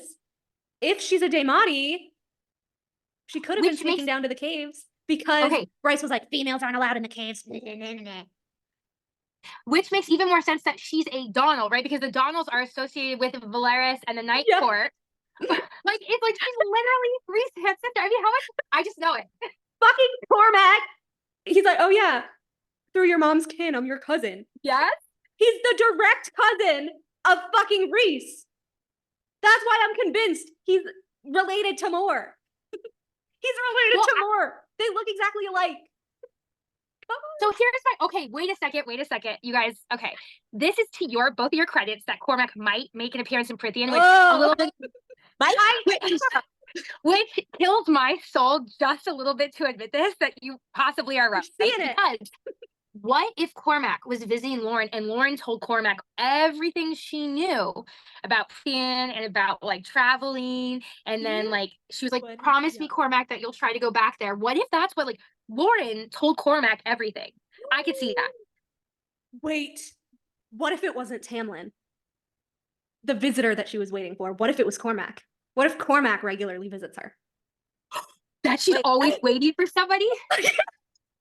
Okay, so do you remember in the bonus chapter, Eka, it was describing Lauren, and she's like, and like Rune comes in and he's like, she's always waiting for somebody. Visitor, but he knew it wasn't him. She was like dressed up, nice. And Cormac, like at the time, Cormac was like obviously raised by Morven, so like they always had to look proper and they always had to That's why Morven was getting pissed at Cormac because he was with the bad crowd, like Rune and his friends and stuff, right? So like it would make sense if she's like, oh, I have to put on a nice dress to talk to my cousin. Why did she have like fruit and everything set out? I still say it's Tamlin or Rhys. Yeah. I do think can she see was that. waiting for Tamlin too, but I think on the short term, I think her and Cormac. Because Cormac had secrets and he just kind of like here and Rhys, like I feel like Cormac just didn't tell Rune anything because at the time, like they didn't get along at all. And I think he was going to, and then he's like, fuck, there's like literally no time to explain this. I just gotta fucking go. Spaces. Huh? Az knows about the thin spaces. Yes. Wait a second. I have And to dress up because Did she night breathe? court, you dress up. Oh no. no, we can hear you. You dress up in the night Okay. court? Yeah. Yeah. Did you see? That's Guys, crazy. did you see what Sophie messaged me earlier? I was flabbergasted. I didn't understand what she was saying. I was a Okay. little confused. Yeah. I was so flabbergasted. Hold on. So she There- just what's put, yeah, just realized if Lauren is a Donald, that means Cormac might know about Tamlin, and maybe he ended up in the Spring Court. And then he says, you know, his family housed her. She's a Donald, I guess, so that he might have known. What if Elaine goes to the Spring Court, Nesta accompanies her there, and boom, the mate bond snaps, and Nesta's like, what the fuck is this? Which I laughed. And then she's like, where's the portal? It has to be somewhere in the Spring Court. And then I said, what if it actually is the Starlight Pool? Because the Cave of Princes, which I've said, the Cave of Princes has a river of starlight. It has the river of starlight. Wait, what was the Cave of Princes? Huh? Where is the Cave of Princes? That's where they had their ordeal and they had to fight over the Starsword, Helena's tomb. Rune, And Rune, Peleus, right? Peleus's tomb, I mean. Yeah. Yeah, Rune, okay, Rune okay. and Cormac and For the Starsword. Duncan and Okay, yep. Seamus, yeah. I forgot that it was called the Cave of Princes. Yeah. So that's where the Black Salt is. That's where the River of Starlight is, which kind Wait of a second. inherently connects the Night Court and the Spring Court. Wait a second. The Cave of Princes has black salt and starlight. Okay, so is it called the Cave of Princes because it references the princes of hell? Is that what it's called? Because the black salt's there, right? Well, and you summon them with black salt. Well, Helena named it, but remember she tricked Peleus and she was like, oh, I'll name this after you and all this stuff. But she really like just hid the black salt to communicate with hell under his tomb so it wouldn't look fishy when she went to visit. I forgot that. I totally forgot that whole chunk. I totally spaced out. Oh my gosh. Yeah, she's like, oh, it wouldn't look fishy if I visited my dead husband, who I fucking hated, so fuck you. Yeah, and that's where all the black salt was, and they had to, in order to escape the monsters, I forget what they were called, like the ghouls or whatever that were in the cave, they had to jump into the River of Starlight, which transported them to the other part of the cave, which is where, like, Einar found them, and they had that big fight, where he was eventually beheaded and held up by Rune, his head, like Nesta with the fucking King of Hyber. That was epic. So where does this stuff to? Hmm? Where does Starlight Pool in the Spring Court lead to? Exactly. To Crescent City! So she said, didn't Cormac die in the Asteri Palace? How did he teleport there? By winnowing. She said, I would love if the next book was a novella and there was just a chapter where Tamlin's sitting by the Starlight Pool and Cormac just pops up from the water. Hello! And then he and Lucien could be drinking buddies. I see it. I could totally see that. That would be fucking hilarious. I said, Would you be I said, bros? Cormac needs to show up in the Prythian world. It's not even like an if, like it's a need. It's like a definite thing that has to happen. It's like what time? Like when? Like when is this happening? Can you tell us? I will say, I will be so heartbroken if she doesn't actually put him there, though. I'll be like, where's Cormac? So remember how we were like, what if, because like if he's part of Moore's line and Rhys's line, what if he does have some sort of truth magic? And that's how he also knew everything and like faked his death and all of this. So then, since we're talking about the connection to the Spring Court, getting Fade Pod, credit to them for this, because I never caught this when I read Akadar 12 times. I don't know if you guys ever caught this, but it's really weird. So I'm gonna just remind you real quick. This was Feyre at the Starlight Pool, which we've gone over a million fucking times and still didn't see this. But she says, it was Tamlin, but not, rather it was the Tamlin I dreamed of. His skin gleamed with a golden sheen, and around his head glowed a circlet of sunshine. His eyes not merely green and gold, but every hue and variation that could be imagined, as though every leaf in the forest had bled into one shade. This was a High Lord of Prythian, right? So she's thinking this in her head, right? Right. And then, a few paragraphs later, Feyre's drifting off, right? Drifting off to sleep. And she says, this was such a lovely dream. I'd never slept so wonderfully before. So warm, nestled beside him, calm. Faintly, echoing into my world of slumber, he spoke again, his breath caressing my ear. You're exactly as I dreamed you'd be too, before darkness swallowed everything. That's also How did he know what she thought? Wait, is he Damati? How did you really know what she thought? Read it again, read it again, read it one more time. It was Tamlin, but not, rather it was the Tamlin I dreamed of. And then she goes into his whole thing, right? And then she's falling asleep and she says, this is such a lovely dream. I'd never slept so wonderfully before, so warm, nestled beside him, calm. And then it says, faintly echoing into my world of slumber, he spoke again, his breath caressing my ear. You're exactly as I dreamed you'd be too. Darkness swallowed everything. Darkness swallowed everything, foreshadowing Rhys. What if they were supposed to be mates? Dude! Do you remember And in Akatar? when- Go ahead. And when Rhys went into the cauldron to get her, or into the void to get her, it reworked. Fucked it up. Yeah. Well, Rhys said it, you guys, in book 1. Remember in the dining room scene or something like that? I forget when Rhys came to visit Tamlin, but he was like, she would have been yours, you know. She would have been like your mate or something like that. Didn't he say It was that? I have to so find the quote. weird. Yeah. And he like, broke into her mind that day as a human. Rhys legit said that Tamlin and Feyre were mates. Like, if it had not been for him, they would have been mates. I swear to God, I'll have to find it. I forgot how fragile, like, an eggshell human minds are. And she was, like, literally, like, writhing. But, like, how did he know? You're exactly as I dreamed you'd be too? How did he know? How did he read her thoughts? Makes me so depressed. I know.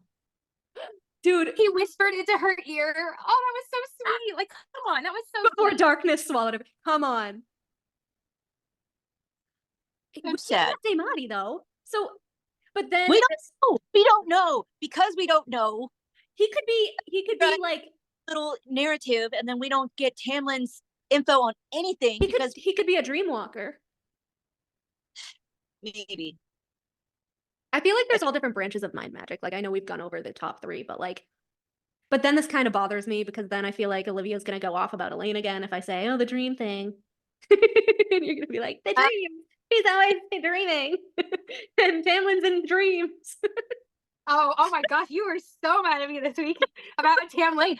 Listen, I'm not doing I it to provoke fucking hate that shit. It's so funny to me that you hate Tamlin out of like all the ships that you hate that one the most. I would have thought it would have been Elriel, but it's it's tied. It is tied. It is tied, but I cannot stand them. They just don't make sense. Even Rhys NOT? Rhys NOT I just think is fucking comical because they would rip each other to shreds, literally. Okay, wait. That's comical. Eka, somebody made Rhys NOT art this week. Did you see it? No, I did not. I feel like, was it Copy Thrum who drew up like Rhys and Nesta? It was Rhys, Nesta, and Feyre. Yeah, and then Feyre's like, I'm leaving you for one of the Van Sarah brothers, Rhys, and he's like, great, because I have Nesta now. I love that. And then someone was like, ew, Feyre would never be with Eris, and they're like, who said it has to be Eris? There's other brothers. She has like 5 more to choose from because 2 of them are. Oh my god. And like Lucien too. Let's not exclude Lucien, guys. Yeah. Like, hello, people. Hello. Well, I was in love with Lucien from page 1, and I'm like, Tamlin's gorgeous and he's sweet, but Lucien's right there. I love them both. I don't know how I like read both Tamlin and Lucien. I'm like, they're perfect. Like, how could you not love being in the spring court? You got these 2 hot guys there. Like, one's sweet, one's really spicy. Like, what's the problem? I just think more and more and more and more that Feyre is so mind fucked by Rhys. Like, I am, as much as I'm convinced of Cormac, I'm convinced of Rhys actually being a villain. Yes. I'm gonna be shocked. I disagree with you guys. What? I think it's all Feyre. I think she's just a the mate thing, like the Tamlin mate thing. Starting from there, the very first scene, and then it's weird when she senses him at Calanmai, and like he's the one that draws her out of the room, which is why she gets attacked, which is why he could save her. Right? Yeah, it's all mind games. That's like a random dude slipping into your DMs. Stalker. He's such a stalker. And then the fucking tattoo on her palm. Oh, maybe you can rub it on other parts of your body. The cat. Which is like, oh, what if he's a prince of hell? Which that would have made more sense if it was like an Azriel thing, but he had to use a cat eye. It was a cat eye. Yeah. You guys, what if Rhys? Oh no, he has it. I was saying Rhys could be a cat, but no, it can't be Rhys. Yeah. But it's interesting he uses the cat eye. For Azriel. Spying. Oh, spy sign. That would make some sense. That would make some sense. Yeah. Wow. I'm just like, I'm trying to think back to, I don't know. I also think it's super fucking strange that Feyre had that dream, which again, a dream of Rhys watching her when she killed Andrus and like being encouraged to kill Andrus from like the shadow that watched her. That was a dream, remember? Why? How do we know that was Rhys and not Az? Because Az couldn't leave Valaris, technically. Because remember, Rhys trapped them there? Yeah. Technically. But if he's a shadow and can walk through anything, like the Wraiths, Oh. who's to say he was actually trapped in Valaris? But like, she has that dream. Was that her actual memory coming back? Like, was what we saw in ACOTAR like a film version, like what Rhys made her believe? I don't know. I don't know. I'm so confused at this point. Because he rooted through her mind. I mean, we don't know if that was a legit memory or if that is a false memory that he put inside her mind when he was doing the fetal crouch gifts. We don't know what the fuck he changed in her head, honestly. Wait, when do we see him reading in her mind again, you guys? The dining room scene. The dining room. Right. Yeah. Okay. When he's like, you two would have been together. She would have been yours. Yes, that's what he said. I swear to God, he said, oh, my sister took my books. I'll look it up on Kindle really quick. Yeah. I have like none of this highlighted for some reason. Because you like, you read it, right? And you like don't know that you should like highlight it. And then you go back and you're like, oh shit, that was really important. Like, why did Oh, I highlight God. that? I do that all the time. God. Also, you dare glamour me. I fucking love how he did not sense Tamlin's glamours. Come on, let's go. But also that just goes to show that Tamlin could be shapeshifted in Rhys's court and never be detected, like ever. Which lends to the Tamlin theory, but that's okay. I'm not a total Tamlin, but that's possible. But Valaris is warded and he was never there. And he was never taken there, as far as we know. I mean, Lauren technically could have, but he really doesn't. I don't know. What about Hewn City? Probably. Or do you think Tamlin, this is just crazy in my mind, this is what happened, like shapeshifted into like an Illyrian soldier and like Lauren and him would like meet in Illyria together at the kingdom? Absolutely. Absolutely. Because that's where she was killed, right? Yeah. Yep. She was murdered by the Illyrian camps. Yeah. Who do you think taught your beloved Tamlin the finer aspects of swords and females? You can't truly believe he learned everything in his father's little war camps. Weren't you also in the war camps? Didn't he also take Tamlin to go see Amarantha? Did he? I have no idea. Oh no, the dad did. Yeah. Yeah. That's what I meant. So like he would at least learn something, even though it would probably be before puberty. Yeah. Where's your guest? I sent them off, he lied coolly. You dare glamour me. Oof. Tamlin rose claws at the ready, deadlier than any of the knives strapped to him. I remember you. You ignored my warning to stay out of trouble. Oh, that was after. Fuck! I mean, he still could have been in her mind, though, I guess, if he was spying on her that whole time. Who, pray tell, is your guest? I love Lucien, my betrothed. See, Lucien and Azriel are so similar. Yeah, they are actually. He's Have like, you guys noticed? Well, oh, go ahead. like they just say bros before hoes and just like up Elaine and just go, here you go, and throw her off. I love Lucien spat at Rhys's feet because, like, he's disrespecting Jasminda and his mom. Like, why? You draw blood from me, Lucien, and you'll learn how quickly Amarantha's whore can make the entire Autumn Court bleed, especially its lady. Like, what the fuck? Especially as someone who lost his mom to murder. Really? The color leached from Lucian's face. He's such a mama's boy, too. Again, like Azriel. Put your sword down, Lucien. Leave Rhys. Rhys brushed Lucien aside as if he were a curtain. What the fuck? Against my volition, my body straightened, every muscle going taut, my bones straining. Magic, but deeper than that. Power that seized everything inside me and took control. Even my blood flowed where he willed it. Yeah. Fucking Valg. Fucking Valg. He messed with Bond. He messed with the Feylin mate bond. Does it say? They want to make cute babies. I couldn't move. An invisible talented hand scraped against my mind. I knew one push, one swipe, and who I was would cease to exist.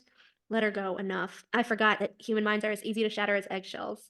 Look how delightful she is, how she's trying not to cry out in terror. She has the most delicious thoughts about you, Tamlin. And also, the High Lord's meeting was fucking revenge for that, because that was the same thing. He's like, did you wonder if it would feel good, if she thought it would feel good to have you bite her breast the way you bit her neck? Really? And then Tamlin's like, have you ever heard that little noise? Come on. What man wrote those smutty books?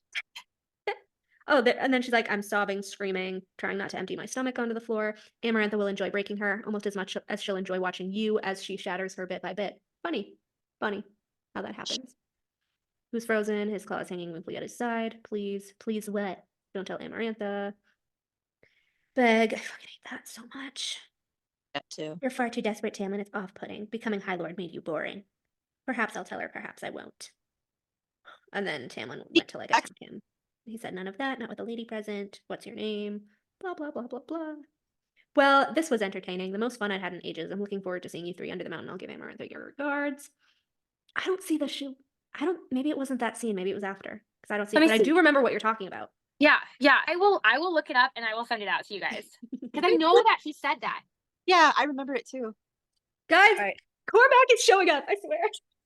All right, I will Even see you Olivia guys admitted later. it. I gotta get going. Bye. But admit it again, Olivia, for the record. I said that there's more of a possibility the more that I think about it. I don't know if it's gonna happen for sure, but I now like when we talk more about Lauren and Cormac and the Donald stuff and then The fucking show. Donald stuff. Dude, I didn't even think of like, what if Cormac was the fucking visitor? Well, I didn't even think about it either because I was like, she's waiting for Tamlin. Yeah, She's waiting for immediately Tamlin. we were like, oh, it's Tamlin. It's But Tamlin. like the way that like she didn't put any family stuff up and she didn't. So like, what if? I don't know. I feel like she is like a Donald because again, it was like Lauren's mother's maiden name, which would Yeah. be Rhys's mother's maiden name before she got married. But like, what if? I don't know. What if Cormac literally knows everything? Like, I don't know. Well, yeah, If like he what has if Moore's truth magic? like okay, so like if Cormac was as big of a scholar as you said he was, and there's that whole like library or archive, The whole and maybe he was like reading some books and he was like, hold the phone. This sounds like Rune's mom, my cousin Lauren. Like maybe she was like in one of Yeah. the books and he's like, what the fuck is this? So you he's like, can't I'm gonna tell go me that Morven this- didn't keep intricate records of everybody for blackmail. bloodlines, but also like Blood. bloodlines, right? Because they're like obsessed with like purity. Okay. Yep. And so like Lauren has to be in there. Because But what at the else would same she- time, fucking Einar had to have known. Ein- That's why he Einar- wanted a kid with her. he had a kid with her because he was hoping to get home to Prythian. He wanted to use her starlight. I bet she did something so that he couldn't access it with his fucking whatevers. And that's why he's like, then you're fucking stuck in this house. Sounds familiar. Yeah. Like Yeah. Rhys Who- with who thinks Nesta. You're too powerful. Locked up. Here, lock her up. Locked up. Locked up. Except she had nobody in Crescent City. She's just locked up forever and ever and ever. Yeah, absolutely. It makes so much fucking And sense. the fucking parasite, or maybe it's just the parasite, like, cause she got there and he's like, I know who you are, and you need to take me to da da da da da. And like, she had already drank the water, and like, Yeah. he got pissed because he realized, like, fuck, she already like something happened and she can't access her magic here. Because I don't think he Totally. knew about the parasite, but he knew something happened. I don't think he knew about the parasite either because I think he would have come up with like the antidote for it and like had it in his study. Oh, and I don't know. I feel like he I- would have looked for an antidote. 100%. he would have had an antidote. He wouldn't have done it or used it, but it would be back on the shelf somewhere. He for the would right use it on time. himself, and that's Yeah. it. And So, nobody else. nobody else. Unless he went to Lauren, or maybe he was working on an antidote, and that was in the secret files that Bryce found. Do that you? give to Morven. And maybe he was going to give it to Lauren because he knew that there was a possibility that his children would betray him like the first Starboard prince and refuse to bring him back. And so he had it in his back pocket to force Lauren to do it. Oh my god, it makes so much sense to me. I swear to God, I'm like, And now the I'm gonna be fuck- thinking about this Bryce, all day. Bryce fucking buried the file. You know what? Bryce used to be my favorite, and she's like getting on my shit list now because she didn't tell anyone about Prythian. She kept it all to herself, didn't give anyone a choice to go back home, and now she's burying the Autumn King's lab like an idiot. She didn't even look through it. She just got rid of all his shit. We don't know where that went. She just got rid of all his shit. What about all She his buried books? his What bones about and his files under Aelin. Bye. Bye, bitch. I'm so Sophie's I'm too. so- Bye. Yeah.